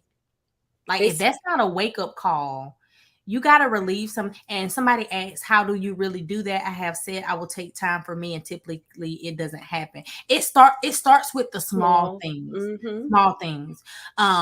I write out a to-do list every day when I wake up. I create Mm-hmm. a plan for today. In that plan, I have 2 breaks Mm-hmm. to walk away from my computer, go watch TV or something, sit in silence if I need to, read a book, play a game on my phone. Yeah. It starts with those Go small. for a walk. Yes. If you have kids and you have kids at home, because I understand I have small kids, so I have to do those extra things. Let me get up 30 minutes early. So I can have time to myself. If my husband is here, okay, he's off today. That's my cue. Hey, can you take the kids to school today? Because I'm gonna go to the park and walk around the block, just so I can have some of that time to myself. You have to find pockets Yes. of freedom. That's right. Especially if you have a lot of, because I have a lot of things on my plate. I can't always take 2-3 hours. Mm-mm. But if I can steal 20 minutes, let me steal that time. Let me find pockets of peace. And it doesn't have to be something that's drawn out, like you said. Like it could be 5 minutes, it could be 15 minutes. Try meditating. Meditating is something that is so beneficial. Try yoga, right? Something that you normally wouldn't do. You'll be surprised how beneficial it can be. Going for a walk, getting a massage. Let me tell you something. Oh, so last week, I worked out. And when I worked out, I was really, really sore, really, really sore. And it was because I had took too many days off and I went too hard. And my body said, you over 40, you need to slow it down a little bit. And so I said to my husband, I said, "Oh man, is this what happens when you're in your 40s? Now my knees are cracking, my back is cracking, things that used to didn't crack, it's cracking."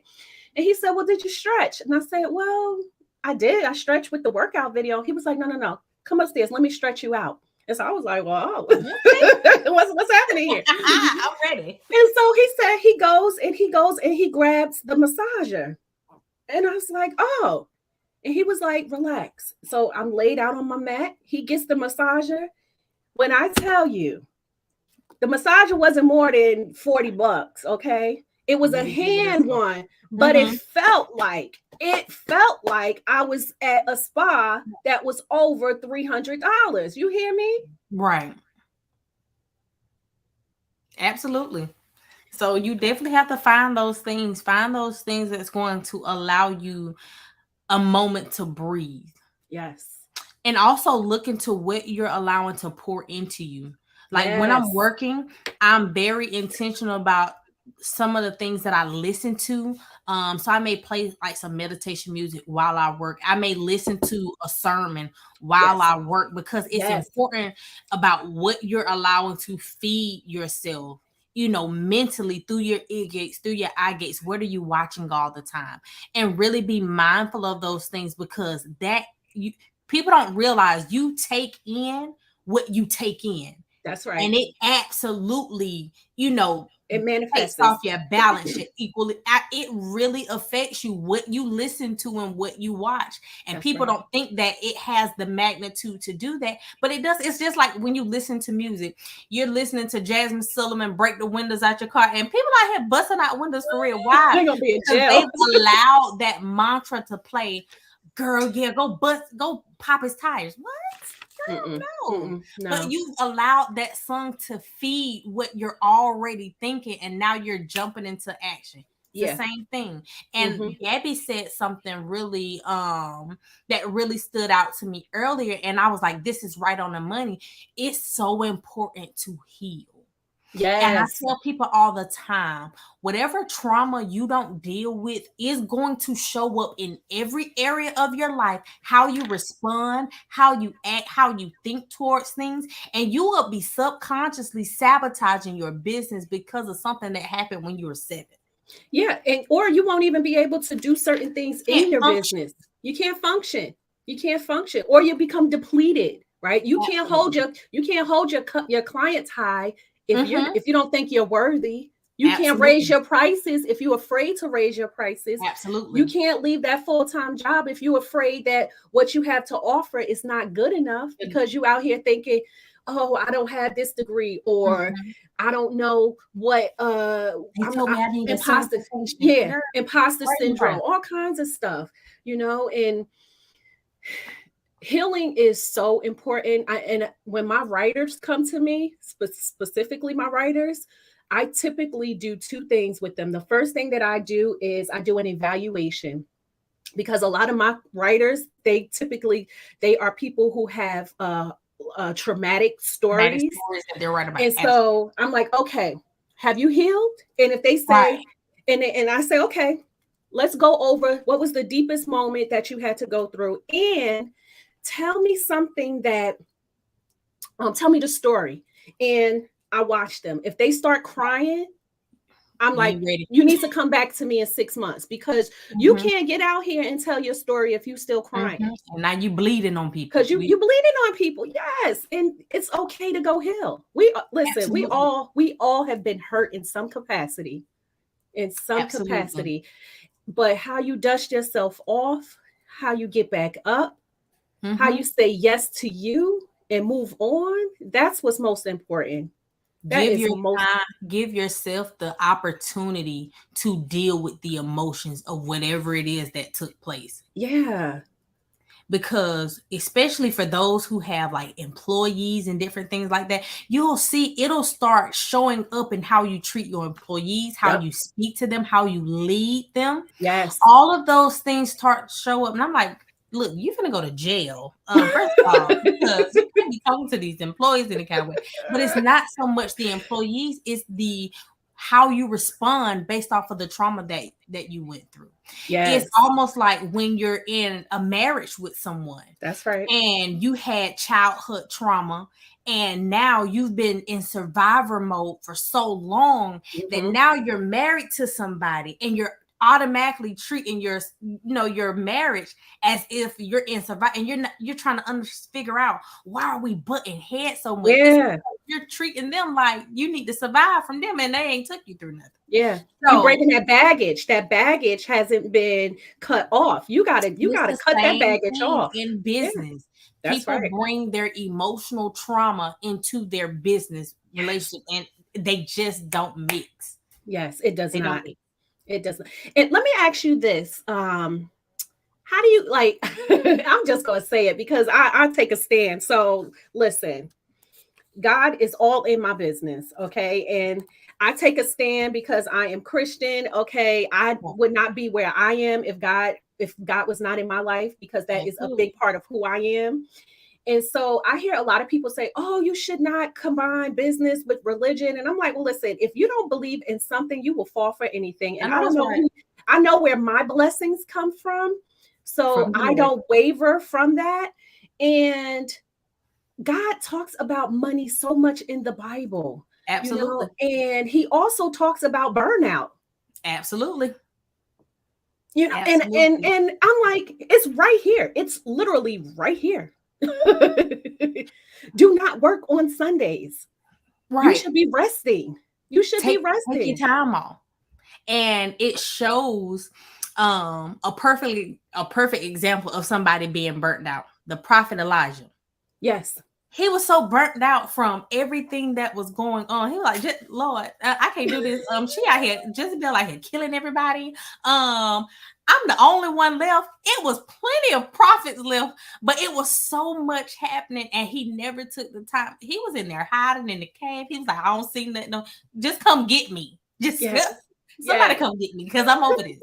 And it's the same thing we have and you said earlier, we're so busy and unproductive, and then we keep banging our head against this wall like, why isn't this stuff happening? I'm busy, I'm being consistent. You're consistently busy, not consistently productive, and those are two different things. Absolutely. And so it's not coming to fruition because your systems are off. Yes. You're not so we're back at square one of not having appropriate systems in place, not making sure that we're scheduling out our time so that way, we're time blocking. Let me get this done. Let me get that done. Instead, we're, I need to do this. I need to do this. I need to do this. And now you started 12 items in one day and completed nothing. None.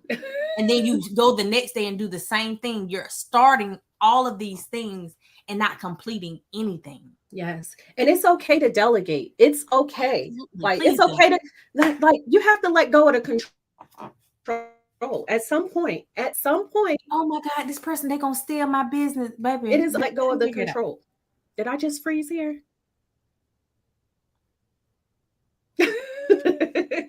Yeah. Oh my gosh, Chanel, I can talk to you for hours, as you know. Absolutely. I know you have a wonderful freebie, so tell everyone what is your freebie, and then where can people find you? Okay, so my freebie, I gave you guys a link to my business playbook planner. This is for anybody who's looking for any type of guidance on, getting their business started, making sure that they're actually on the right track, answering all those questions so that you can actually be on the right track of building that sustainable business. So it's like 60 something pages, 90 something pages in that planner. Yes. That's amazing.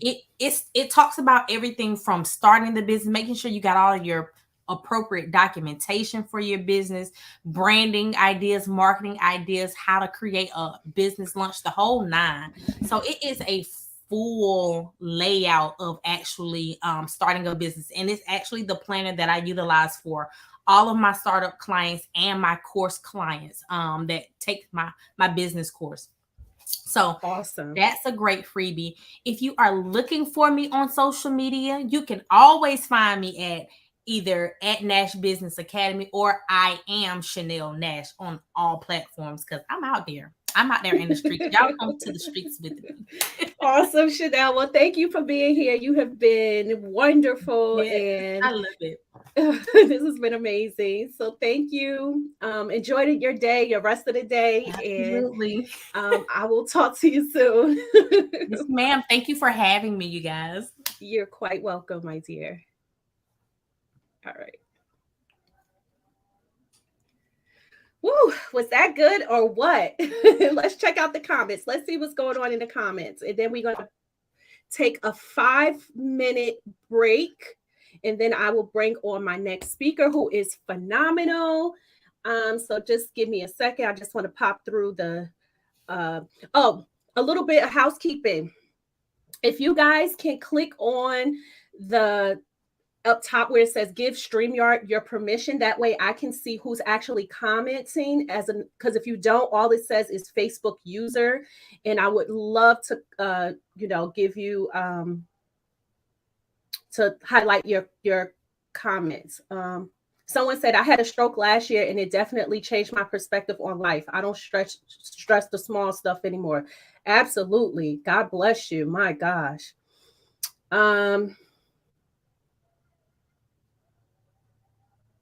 I'm just reading through the comments. Being busy is an addiction. Remember, I said that earlier. So that's something that we want to definitely get away from. All right, I think we're caught up on the comments. So we are going to take a 5-minute break.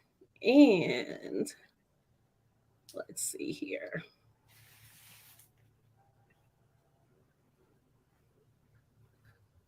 That's not what I want to do.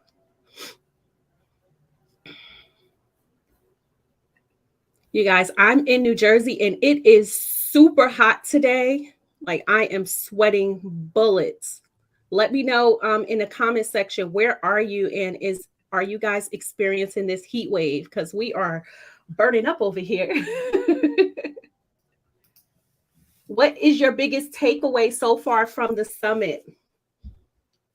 I have a million so far. I'm just sitting here, my brain is going, but I have so many great takeaways so far.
Okay, we are back. Whew. So, is this good or what, you guys? I know there was a lot of takeaways. More comments are coming in. Okay, who you attract is based on how you show up. Absolutely. Being mindful of how you show up. Yes, nothing else is needed to be said after no. Absolutely. No is a complete sentence. Yes. All right. So, my next guest, she is a powerhouse in herself. Okay. Ava Laura. I hope I did not mess up her name, but she's gonna kill me. she's gonna snatch me. I already know. Ava Laura. I think I said that right. She's gonna get me. Anyway, she's an international celebrity life coach and intuitive consultant with a background in social work, mental health, and counseling. She has a bachelor's degree in psychology and a master's degree in social work from Howard University. If that wasn't enough, she is also a trained Reiki master and teacher, certified life coach and spiritual counselor, hypnotherapist, holistic. Oh, I cannot say this word. Let me see if I can say it. Oh, aromatherapist and yoga meditation instructor. She is also a speaker for over 15 years and creator of 2 soul stirring podcasts. Black Women Leave America. So she has 2 podcasts, Ava Laura, Heal My Life, and Black Women Leave America, which you can listen to on iTunes, Spotify, and all of the places. She has been found for her work for the Real Housewives of Potomac, Afro-American newspaper, Ruby Magazine, the Huffington Post, Reader's Digest, and The Root. So she is well accustomed to handle us today. Hello, my dear. Hello, how are you? Did and I you push said it correctly? Okay, because I was like, oh gosh. And you know, let me just say that I'm not good with names. Like that's my thing. It's a thing, and my name is always getting butchered all the time. So I try not to mess up people's names, and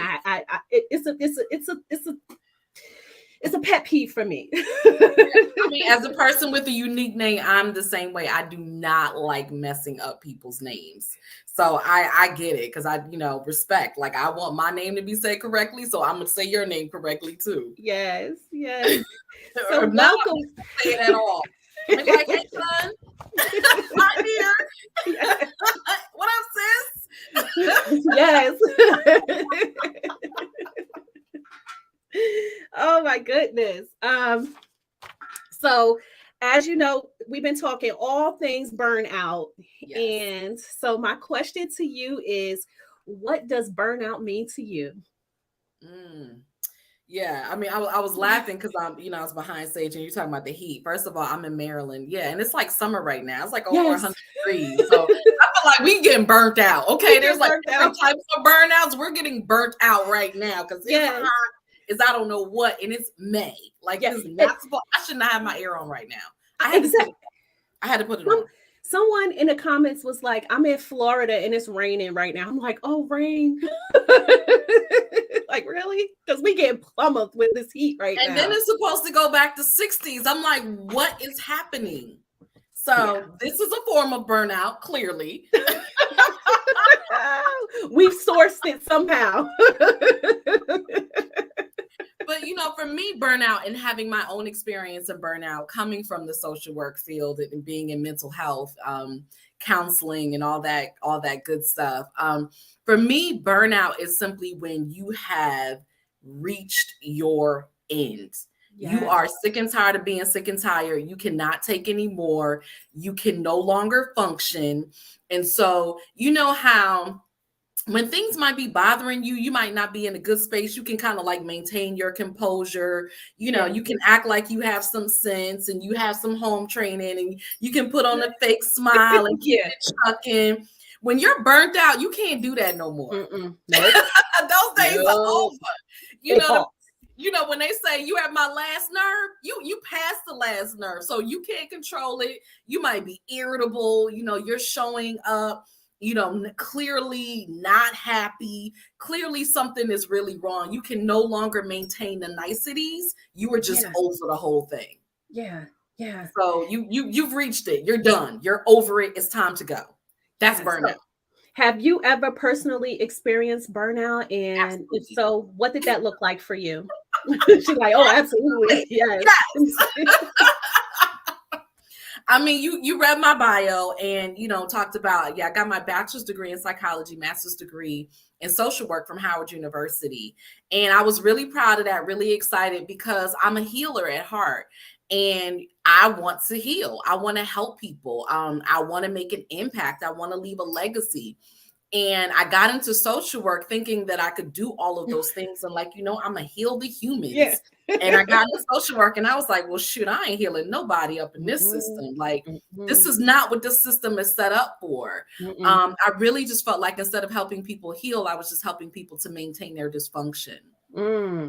And that's what the system was about. And when I realized that, I'm like, well, it's not like y'all paying me a lot of money. I did not come into this field to make money. I came in this field to make an impact. And once I realized that I couldn't really no longer do that, and I wasn't really doing that, I started getting depressed. I started feeling powerless. I started feeling stuck. I started feeling like this is what I signed up for. I'm here. And I can't leave because I have a commitment to my clients, this organization, my boss, but I don't want to be here no more. In fact, I'm not here no more. Really, I'm just showing up, but I have checked out. Yes. It literally just got to the point where I became sick and tired of being sick and tired. I just couldn't do it anymore. Yes. And so long story short, I finally ended up talking to one of my colleagues because honestly, like I wasn't talking to anybody. I didn't even know who to go to because, you know, on appearance of everything, I looked like I had it all. I had just gotten married. I had my house, my car, I had this great job, supposedly all this stuff. And I was miserable. So who was I going to go to and be like, yeah, it's really not all that it's cracked up to be. So I just suffered in silence. I just took it. And I was like, well, at some point it's going to get better. And it didn't. It never got better. And so I finally just broke down and I talked to my colleague and she said, look, I'm having a women's retreat. Why don't you come on out and join us? And I was like, cool. Because at that point, if she had said, let's go bungee jumping, that would alleviate the pain, I would have gone. I've been like, sign me up. Yeah. What we doing? Okay, fine. Skydive. What you want? Okay, let's do it. Because I was literally at my wit's end. And I went and it ended up being one of the best decisions. I had never been on a women's retreat before. And I got back to soulful self-care as I talk about and as I teach now. And literally during that process, I had an emotional breakdown. So this is what I knew. I literally at a retreat, had an emotional breakdown where I found myself on my hands and knees crying out to God, like, you got to get me out of here. Doing an ugly cry, boo-hooing. It just let it all hang out, left it at the altar, as Christians say it. I was done. Right. And afterwards, I felt great. You know, I was like, ooh, that felt good.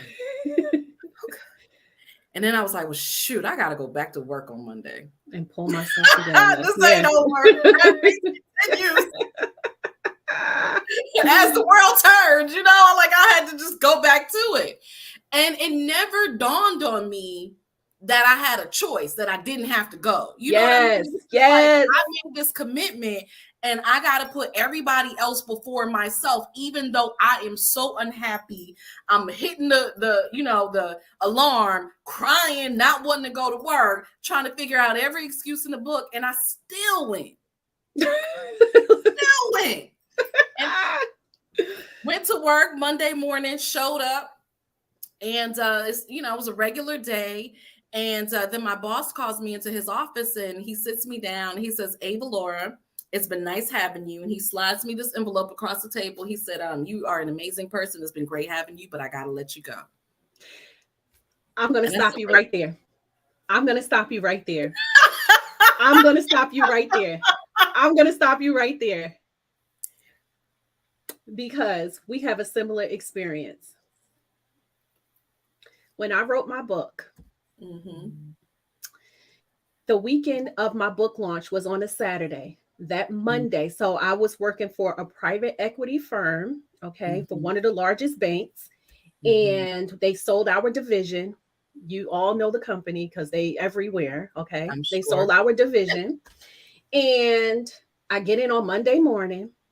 Some man I never saw before. He said, I'm gonna need you to come and step into my office. Monday. They got a stranger. They Never didn't even know it on their own. Never even seen him before. Coming to my office. So he said, we've been looking at, your salary and everything, and we're cutting back, and we're gonna cut you, we're gonna cut you, and we're gonna give you a nice package. And I'm sitting here like, Lord, what is happening? I literally just had a book launch party on Saturday, and I'm at this job that I hate, that I don't want to be at. I'm showing up here like I love it, and I don't. I know I'm not fully aligned. And God spoke to me. He said, it's time for you to go. And since you won't jump, I'm gonna jump for you. My God. Very similar. Same thing. I mean, it's like for me, my ego was having a fit. Yes. Because my ego was like, you gonna find me?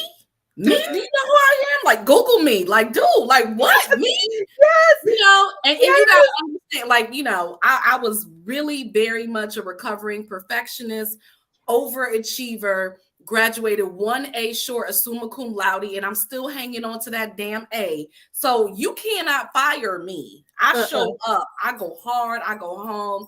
And ego was just like, and spirit very calmly, after ego settled down a little bit, said, well, Ava Laura, this is what you prayed for. So why are you upset? Yes. What are you going to do about it? My God. And I was like, dang, yeah, what am I going to do? Am I going to just go back into social work, take another job? Because if anybody knows, I'm in the DC area. Social work jobs are a dime a dozen. Go back into social work. Or am I going to venture into the path of the unknown? Yes. To do the work that I know that I've been called to do. And obviously that's the decision that I made, because I'm still here. I'm still standing. Yes. And but before I even did that, I took 6 months, what I call my 6-month healing sabbatical, where I literally did my work. Who am I? Why am I here? What is it that I can do that nobody else can do? Yes. What is my purpose? And that's when I got counseling. That's when I did my life coaching certification. That's when I learned Reiki. That's when I became aromatherapist, hypnotherapist. All of these things I studied because I really wanted to be the best healer that I could be. 1, for myself, and then 2, for the clients that I knew that I was going to show up and serve. Woo! At the end of that 6 months, I opened up Ava Laura's Healing Center, and that was in November of 2005. Wow. So over 16 years now. Amazing. Amazing. Woo. Yeah. You're phenomenal. I just want you to know that. So, what is your favorite way to decompress? So many. I've heard, everybody talking about self-care, and, I teach self-care. So that's, and I talk about soulful self-care, and I really talk about soulful self-care because what I want people to understand about self-care is what is unique to your individual soul. Yes. We are all soul beings. We are all different. What works for me is not necessarily what's going to work for you. That's right. And you have to figure out what that is. And a lot of times people don't do that. They just say, oh, I'm going to go get a mani-pedi. Or I'm going to do this because that's what I've been told is self-care. But you don't know if that's the self-care that you need. Because if it's not the self-care that you need, then it's superficial self-care. It is not soulful self-care. So, Ava Laura, when you do body work, because I know you do body work. Yes. What should we be looking for? So how can someone who has never done any kind of body work, what is the first thing that they should do for healing, and where should they begin? So if you're just getting started and you're like, I know that I'm hurting. Maybe you're hurting physically, or you're hurting from a breakup, right? Because it happens. A lot of times I hear women Absolutely. say, you know, well, I That's a can't lot look of at my that. clients. I can't look at this man because I feel something in my stomach, in my gut. I'm getting gut punch, and they don't know that that's that hurt that's in there. Mm-hmm. What do you suggest women do for healing? Yeah, I mean, a lot of things. So I do something called Reiki, which is energy healing, and it's a very holistic form of healing, mind, body, spirit, and soul. I adore Reiki because it works whether you are using traditional medicines or whatever you're doing. It is very complementary to everything that you're doing. In fact, it's actually used a lot with cancer patients to help them to really relax, have greater healing, meditate, release traumas and all those different things. So it's a phenomenal way of healing.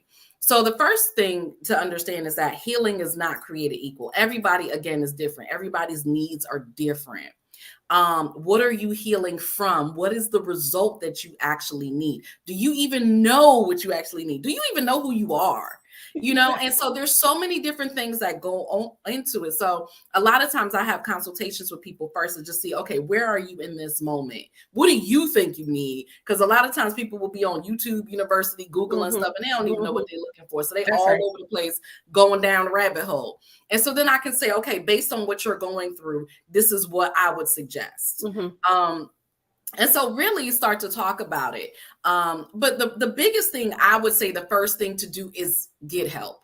Yes. Wherever you are, get help, because a lot of times what happens is people try to go on this journey themselves, and it ends up taking a lot longer than it needs to, because you're trying to figure it out and work it out yourself, and you don't know what you're doing.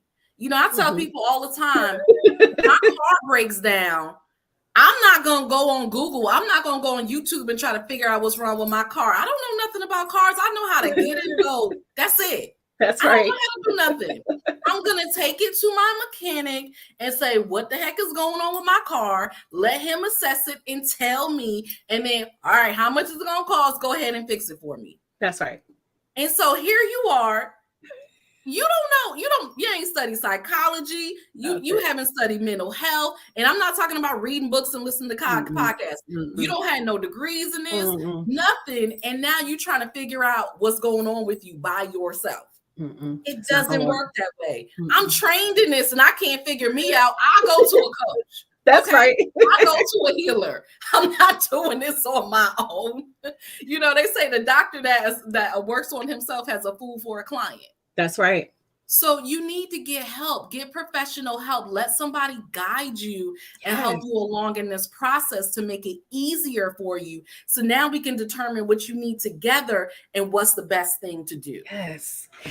Ava Laura, what is some of the benefits of Reiki and body work? What are the top, like some of your top benefits that you see from your clients?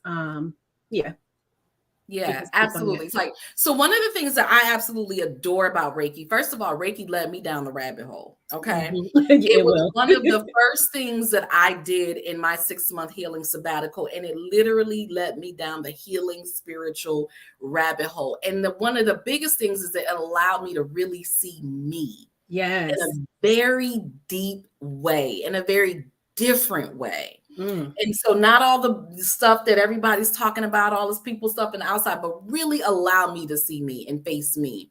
And the thing that I love about Reiki is, you know, yes, you can come to somebody like me who does it for you. Actually, I don't even do it for people anymore unless they, my clients have a coaching package. But what I love about it is that you can learn it yourself. That's right. And the reason that this is powerful is because it allows you to now work on your own self-care, to have these tools. Because I teach a lot of self-care tools within the Reiki training. So you learn about your own energy, what works for you, what doesn't work for you. And when it doesn't, when you find yourself in a space that doesn't work for you, what are some self-care tools that you can use immediately to balance out your energy, to vibrate higher, to feel better? We don't know how to do that. Sometimes we can feel when we're off, but then we don't know what to do about it. That's right. That's right. So it's a tool in your tool belt. And what I love is that you can do it for yourself. You can do it for your family. You can also do it for clients. So if you're a coach, if you're a healer, a mental health professional, you could be anybody, a lay person. I've had real estate agents, accountants, nurses, anybody really. You can learn it and you can say, wow, you know what? I can now do this professionally and help other people. And what I love about that is that I could never work with everybody. That's right. I mean, I can't work with everybody. You'll be burnt out. And we all need healing. That's right. Everybody needs healing. Yes. If you live in this world, you need healing. Especially now. Especially now. Right. So you can go and you can help people and they can help people. And it just, it creates that domino effect. So now my reach is greater, through my students, because there's no way that I could possibly touch everybody. Absolutely. Yeah, my oldest daughter, she during COVID, she got certified as a Reiki instructor. Mm-hmm. And she's very spiritual. So she was giving my little one, my at the time she was 5. And I walked in the room one day, I'm like, what's going on in here? And she's like, oh, Mom, I'm just meditating. My 5-year-old at the time 5. And I was like, wow, this is phenomenal, because kids love this stuff. Think about what you're setting them up for. Yes. You can deal with, whatever life throws at you, now you have some tools to get through the mess, right? Because a lot of times we don't have the right tools to get through the mess. We just moving and diving and not dealing with things and letting things pile up. And that's what we do. That's what we do. We do all day. We recognize it and we'll keep going because I have to. I've heard from my clients all the time, well, I don't have time to be sick. Oh, really? When do you ever have time to be sick? I'm sorry. So you have time to just keep going and then malfunction because you didn't take time out when you were sick? Is that what we're doing now? Is that time going to be better? It's better to do it of your own volition, to take your own power and say, I am going to work on my healing. I'm going to do something about it, rather being pushed to now having to do something about it, because now you have no alternative. Or you shut down, because the body will shut down on you. The body, the mind, the spirit, everything. All of it. All of it. All of it. All of it. And it is not fun. That is burnout. That is what we're talking about. You will shut down. Just like your car. You're like, dang, it won't start. I mean, well, have you been giving it its oil changes? Have you been putting the gas in the car? Have you been doing the regular maintenance and the tune-ups? Oh, you just expected to work without any maintenance, without caring for it. Oh, okay. Let's see how that works out for you. Last time I checked, that didn't work too well. Not at all. Not at all. So yes, you will break down and you will burn out. Yes. What's your favorite daily practice? I have a lot. I have like a whole routine. I have things I do in the morning, things I do in the afternoon, things I do. Can you tell us, please? What do you do in the morning and what do you do at night? First of all, I pray a lot. So me too. Prayer is essential. It's king. I absolutely am a gratitude person. Yes. And so and really, and that's like no real particular time. It's just something that I will do in the course of a day. But really, I think one of my favorite things is I talk about Reiki a lot, definitely self Reiki, because you can literally feel the energy and it's a boost and it's a tune up. So especially when I'm down, I don't feel like I have a lot of energy or like, okay, I need to keep going. I got an hour left or whatever. I love doing self Reiki. Also, it's a protection of my energy because I'm an empath. And so, especially like if I'm speaking, I'm around a lot of people and all this stuff. I love doing that to protect my energy. But I would say one of my favorite things, like I live in the woods. I love to just sit outside and just ground myself and be in the woods, the trees, nature, watch the birds, just having that quiet moment to be self-reflective. Yes. I mean, I meditate, I teach meditation, I teach breathing, and I can do all of those things in that moment. But I just love the peace and quiet and just being able to reflect and just have a moment. We live in a very fast-paced world, and it's go, go, go, go, go. And it's always something. And then there's all these distractions and just to take a moment to just breathe and just be in that moment and just slow down. And, you know, I might just sit out there. I might, you know, drink something. I might just sit and relax. I might smoke a cigar. I might just be whatever, but just having that peace. Yeah. I love that. Yeah.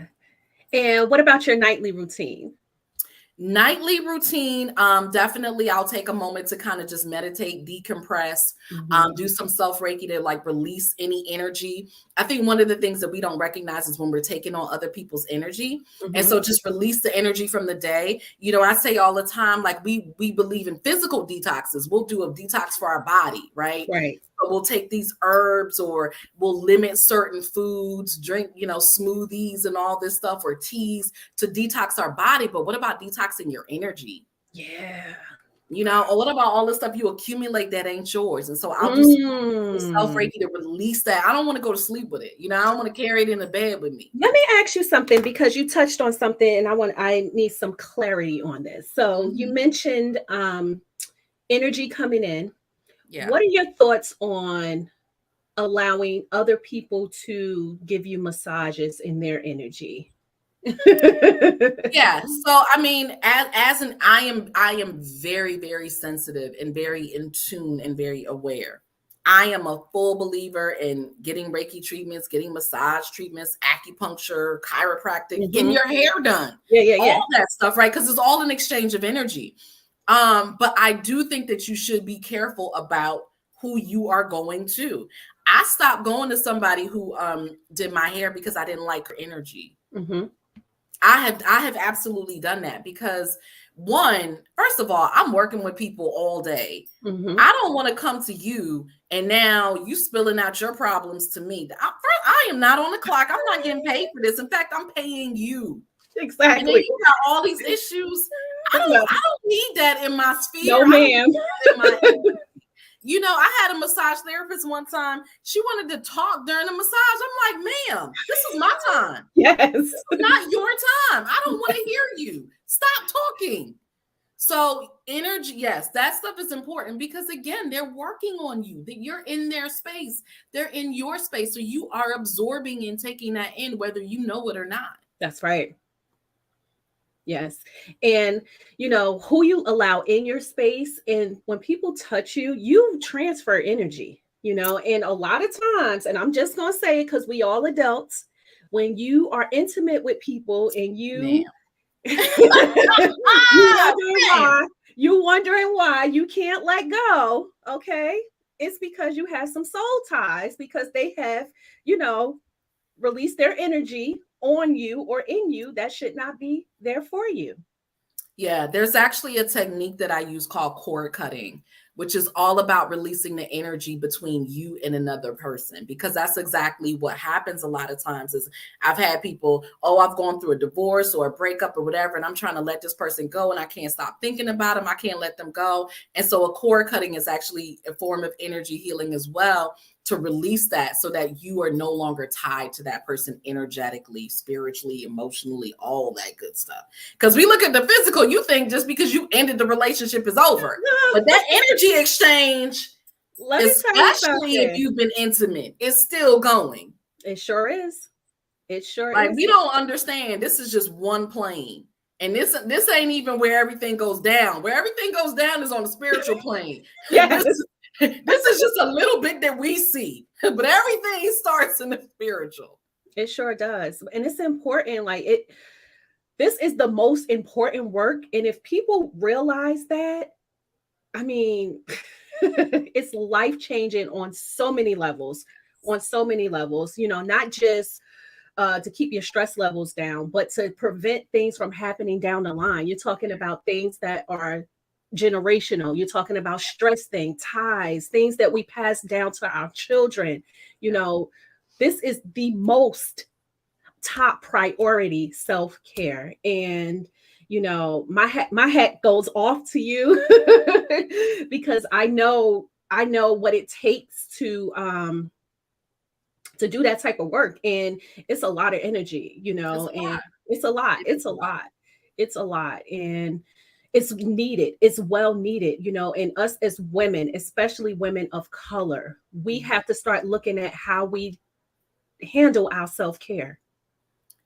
Again, because you don't want it to be superficial. And what Yes. I have found is that most times it is superficial. One of the things that I teach is that your self-care must match the level of your stress. Your self-care must match the level of your stress. So I'm gonna have to book an appointment with you. if your stress is at a 10, yes. don't come up in here talking about, oh, I got a mani-pedi. Mm-mm. No, man. That's not that is what's not a it. 10-level stress care. Mm-mm. That's when you need to see your life coach. That's when you need to see your therapist. Yes. That's when you really need a complete, really lifestyle changes that you're implementing. That's when you want to get Reiki. You want to get something that's going to completely switch the energy of what's going on, because that's not enough. And that's what I see a lot of times. And so our self-care actually falls into superficial self-care because we haven't done enough. It's not that you haven't done anything, you haven't done enough.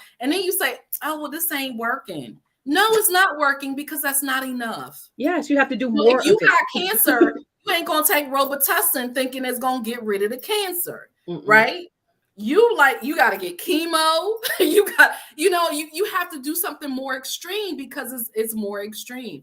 And so we have to look at our self-care like that. It must match the level of your stress. Wow. You just said a word, because I'm sitting here thinking you need a team. I don't think people realize how much of a team we need to play.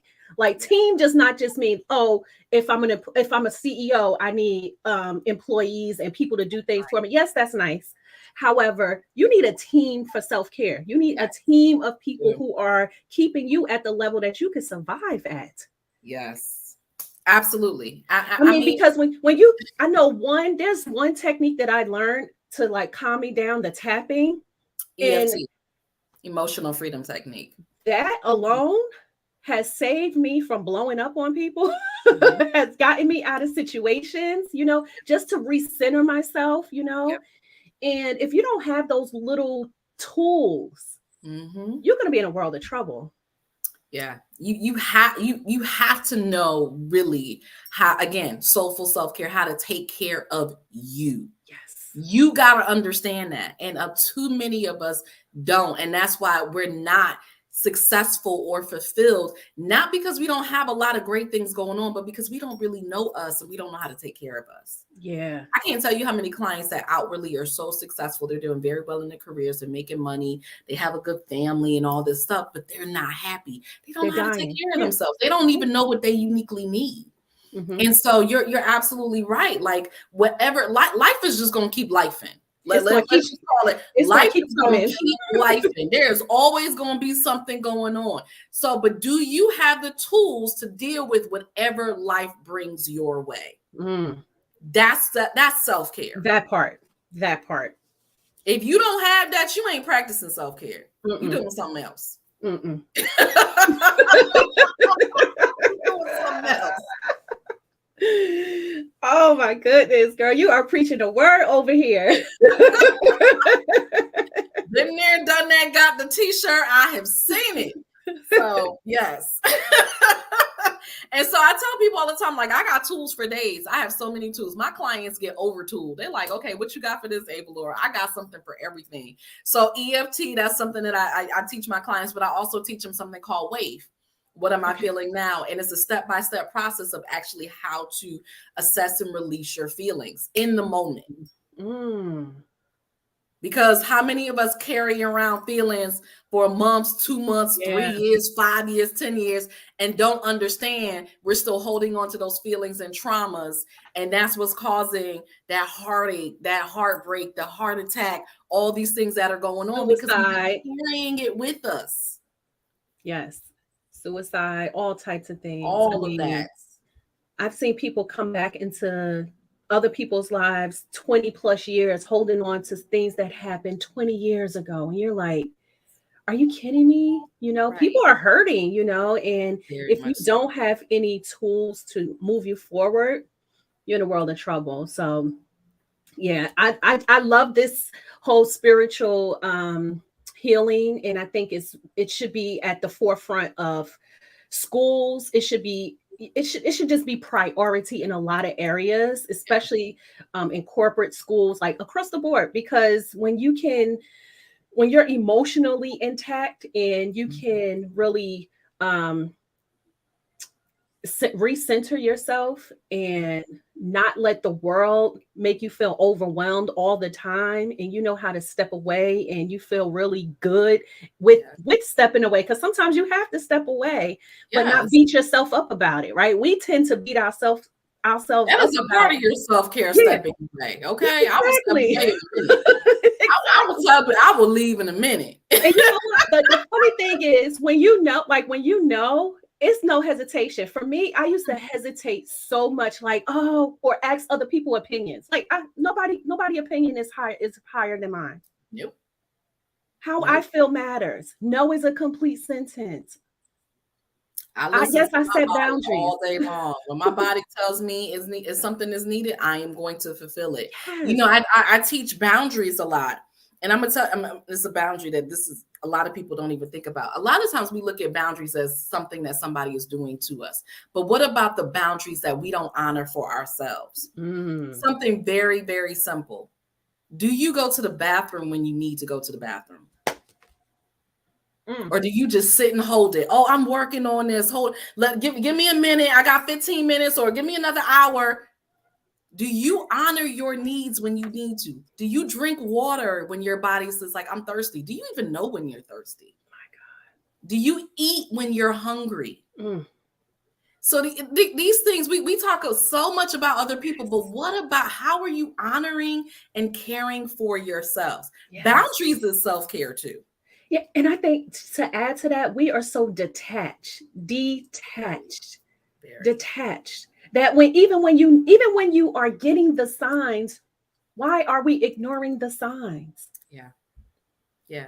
And so then what happens is you don't even see the signs anymore because you've ignored them so much. Because let me tell you something, that's how spirit works. Spirit will talk very low in a whisper. And if you stop listening, spirit's going to stop talking. But your ego will be up in your head all day long. And so what happens is you think you're listening to spirit when really that's all ego. That's right. Your spirit's like, you ain't listening to me. I'm good. I'm done. I'm not going to force you. I'm not going to force you to listen to me. Now, ego will force you. Spirit is like, no, I'm good. Yeah. When you're ready, you come find me. You sure will. But you're going to circle back. You that. You'll either come voluntarily or involuntarily. Either way, I'm gonna get you. Either way. My God. Oh my goodness. So Ava Laura, I could sit here and talk to you for days, my dear. I think the work that you are doing is well needed. That brings me to my next thing. What freebie do you have for us? Yes, it is called the Soulful Self-Care Audit. And it's really all about helping you to take a look at your self-care. So how well are you really practicing? What are some things that you may not have even thought about? And so really going through that, it's kind of a checklist to kind of see what's going on, what you need, talks a little bit more about self-care. So you can say, okay, you know what? I'm strong in this area. I'm gonna keep this up. Or you know what? I really need help in this area here.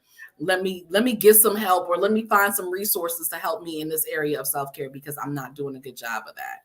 Yeah. And so it's all about helping you to just get a better look at yourself and how you're caring for yourself and honoring yourself. Wow, that's amazing. I'm going to go through it because I think that's important, because I know my life is moving, and it's good to do a check-in, Absolutely. It's always good to periodically, because your life is going to continue to change. So like I said, life just be lifing. That's right. It's not like, okay, well, I did something 6 months ago. No, I'm sure things have changed. I can tell you my life has changed dramatically from 6 months ago. Yeah. Because if you really are working on yourself and wanting to be the best version of yourself, your life is going to change quickly. Yep. There's going to be those moments. Now, people who are just average, who, just working a 9 to 5 and, happy to just come home, sit and watch Netflix, play with the kids, go to bed, go to work, and repeat and repeat and repeat. things may not change a lot. Mhm, But if mhm. you really are working on yourself and wanting to live your best life and be the best version of yourself, You're going to be tested. You're going to be tested and your life will change. That's right. So And you absolutely have to practice more self-care and check in with yourself more. Yes, and having those tools at your fingertips is golden. Like that's golden. It's golden. It really is. It really is. It will get used. It will get used. I tell people I have to practice what I preach, or I will be batshit crazy. I have to. Let me tell you something. I am in this leadership program, and the reason why I stepped into it's one of the top leadership programs of the country, and I had to do it because I was at a place where when I was pouring into my clients, I was depleted. Yeah. So they were great, but when I was done working with them, I was like, yes, it's like taking the air out of a balloon. Yes. And I was like, okay, I need to shift. It's time for me to pour back into me because I can't give to that level without taking care of me first. And that's when I knew. I said, okay, this is what I need to do to make sure that my space, my energy is clear, that I'm able to give, but not be depleted. There's a difference in giving and not being depleted, and even being able to recognize it, because I didn't know, I was like, oh, I'm supposed to give all of this. That's exactly what happened. Awareness, let me tell you, is one of the greatest gifts you will ever have is awareness. And, depending on your personality, and if you are an empath, we attract everything. So people see the light, you get all the broken, they want more, more. Yeah. And you're like, okay, I used to be in prayer like, Lord, I don't have anything else. What? Yeah, I have a saying that I can't even remember the author, but I done took it as my own because I use it so often. But it's really understanding that givers have to set limits because takers rarely do. They don't. Yes. And so it has to be you. If not, people are going to continue. I mean, because it's good. Like, why they going to stop? And you keep saying yes. So they just going to keep. And you're going to keep giving. And they don't stop. And they don't stop and say, oh, I'm so worried about Ava Laura. Mm-hmm. No, okay. Well, Ava Laura got the good. Let me keep going over there. Mm-hmm. So yes, givers have to set limits because takers rarely do. Mm-hmm. And so it is all about that. Yes, you got to say enough is enough. And let me give from my overflow and not from my underflow. You got to know what that looks like. How can you tell the difference? Yes. That's why the awareness of your energy and awareness of your self-care, because some of us don't even know the difference. Because if that's all you know, that's how what you know it's not your overflow. Yes, that's right. Woo! Are y'all picking up what she is putting out? My God. All day, every day. And it still wouldn't be enough. It still wouldn't be enough. I'm telling you, you have said a word. Ava Laura, you have been phenomenal. Where can people find you, my dear? Well, I am very easy to find. I am Googleicious, literally right here, avalaura.com. And I will pop up. Me and my head wrap. You can find me on all social media. Just look up Ava Laura. It's only one, so that would be me. But I'm on everything. I'm on Instagram. I'm on Facebook, Twitter, LinkedIn. I'm on TikTok now, and really moving a lot over to YouTube. So that's about to be not about to be. It is my new hangout. So. Yeah. Check me out. Go to my hub, avalaura.com. You can connect with me on all social media. You can also join my mailing list, see what I got going on. I have Reiki trainings coming up, manifestation group coaching coming up. So check it out. See where you get in, where you fit in, and let's go. Yes, and we definitely will be connecting. So those of you who are planning to come to my events this year, I am trying to work behind the scenes with Ava Laura to get her there. We have already chatted, so be on the lookout for that. It has been a pleasure. Thank you. I appreciate you.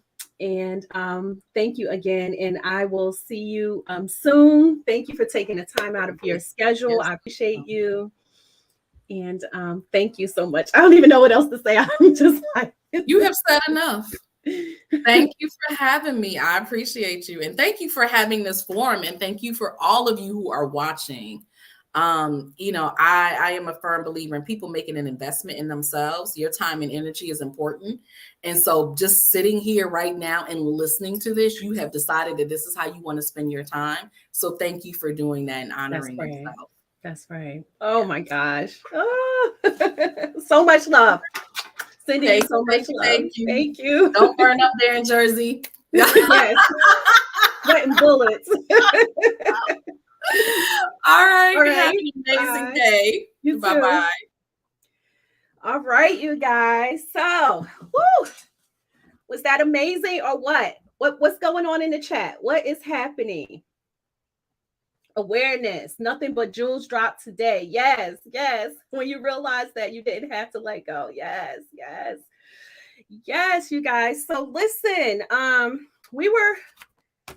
have one more speaker who did not come on because of her she had a time commitment thing happening, but I will see if I can do something exclusive and get her on to do something for you all.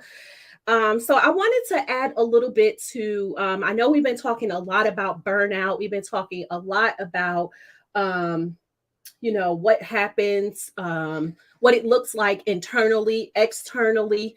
And I want to talk a little bit about what contributes to burnout, right? And so a lot of times what I find is that we have a couple of components that contribute to it. And one of those components is the lack thereof motivation or money issues, right? And we talked briefly on we talked a lot about mindset here today, actually. And so what I want to add to this is that the reason why I had wanted to pull this together with the power-driven burnout is because this is it's a topic that's needed, but there's also components to it, right? And so when I am working with clients, we spend a lot of time on mindset. This is why I'm constantly up leveling and trying to work on myself and trying to make sure that I'm at the top of my game so that I can bring the best version of me to you, right? And so I am expanding this. So this part here is the power-driven burnout. What's coming, though some of you may know and some of you may not, is the power-driven, which is happening in Las Vegas. It's a 3-day in-person strategic planning where we focus on mindset issues, money issues, and motivation, right? So if you're feeling like one of those areas is off, if you're feeling like you are not 100% in alignment, and if you are a business owner, you need to be in the room. If you're trying to start a business, you need to be in the room, okay? So what we are doing is strategic planning that's going to set you up. We're going to bust through those limiting beliefs to talk about what are those conversations you're having in your head and reframe them, right? So what I know to be true is that when you are in community and you're working together and you're working on the things that you think are only affecting you, 9 times out of 10, it's not just affecting you, right? It's just that people are not speaking on certain issues, right? And so I wanted to create a safe space where we could really work for 3 days and get you 100% clear on your purpose, your mission, your vision. And I am going to give you my strategy on how to focus, how to work through your money mindset issues, okay?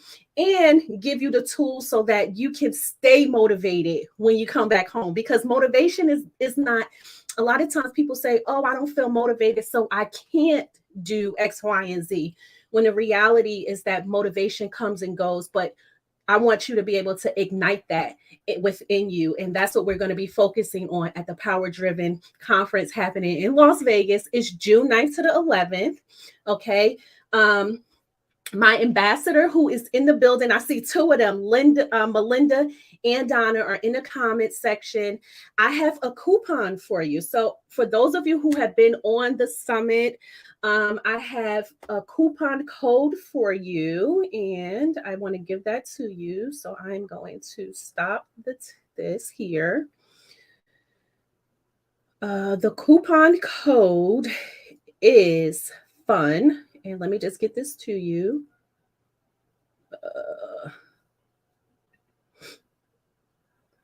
So when you go to the link, so she's going to drop the link for you. And when you go to check out, when you put in the word FUN, that's going to give you $100 off of your ticket. This is specifically for those of you who are here and who have been here. Okay, so this is going to expire in 24 hours. So yes, you're going to have to make a decision and make it quickly. I wanted to give a give back that I thought is beneficial, that is going to get you to the place of next level. And this is the best way to do so. So I have that for you. If you missed any of this summit, I would highly recommend that you get the replay. For those of you who decide to come to the Power Driven Las Vegas, you will automatically get this summit here. You don't have to purchase the replay. You're going to get this as a gift along with your ticket. So I'm excited. The women who are coming are all pumped up. We're motivated. This is not your typical conference where you're sitting in the conference room for 3 days. We're actually doing some things that is going to require you to get out of the conference room. So this is exclusive activities that we're having that are going to cut ties to all of the things that we talked about today, right? All of those things where if you feel like you have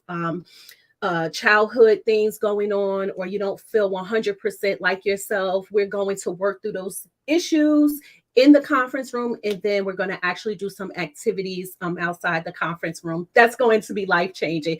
So I'm pumped up. I'm excited. I would love to see you all there. If this here virtually, if you feel like this was impactful, imagine what it's going to be like in person.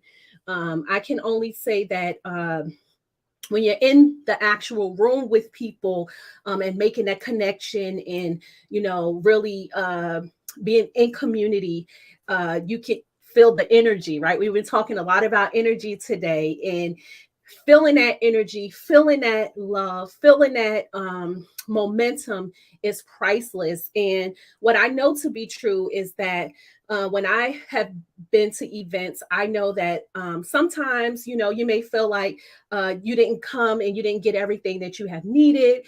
So I strategically planned this event so that when you come home, you feel like you have not just momentum, but you are ready to hit the ground running because you have the tools, you have the resources, and you have the community to support you. So this is what we are up to over here. I'm super pumped up. Today has been an amazing day, and I hope you all are filled with motivation and joy. And I would love to hear what are some of your takeaways in the comments. Let me know what has been your biggest takeaway. And I'm going to pop off really soon because I am a little bit warm. It's really hot here today. And but before I do want to hear what is your biggest takeaways from today. So let me pop into the comment section. This was very impactful today. Awareness. Wow. Be mindful of how you show up. Wow. My gosh. Balance. Health before wealth. Yes. Self-care is everything. And I care enough about you to do this for free because I know that this is needed.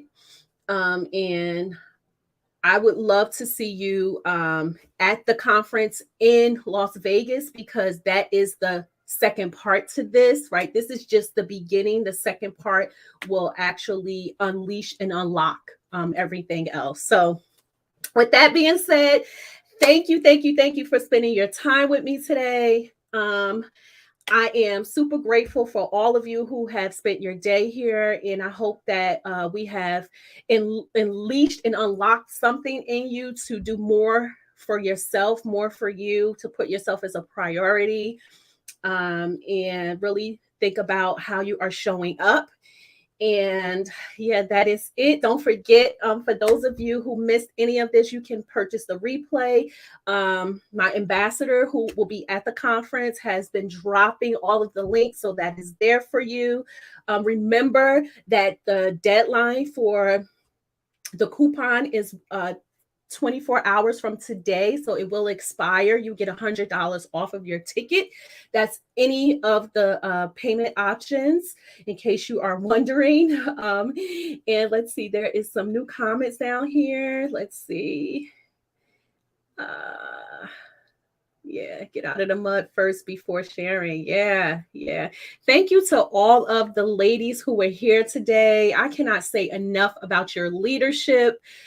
Just showing up and showing out. Did they not show up and show out today? I knew it was going to be impactful, but even I was taking notes here too. So you're not alone.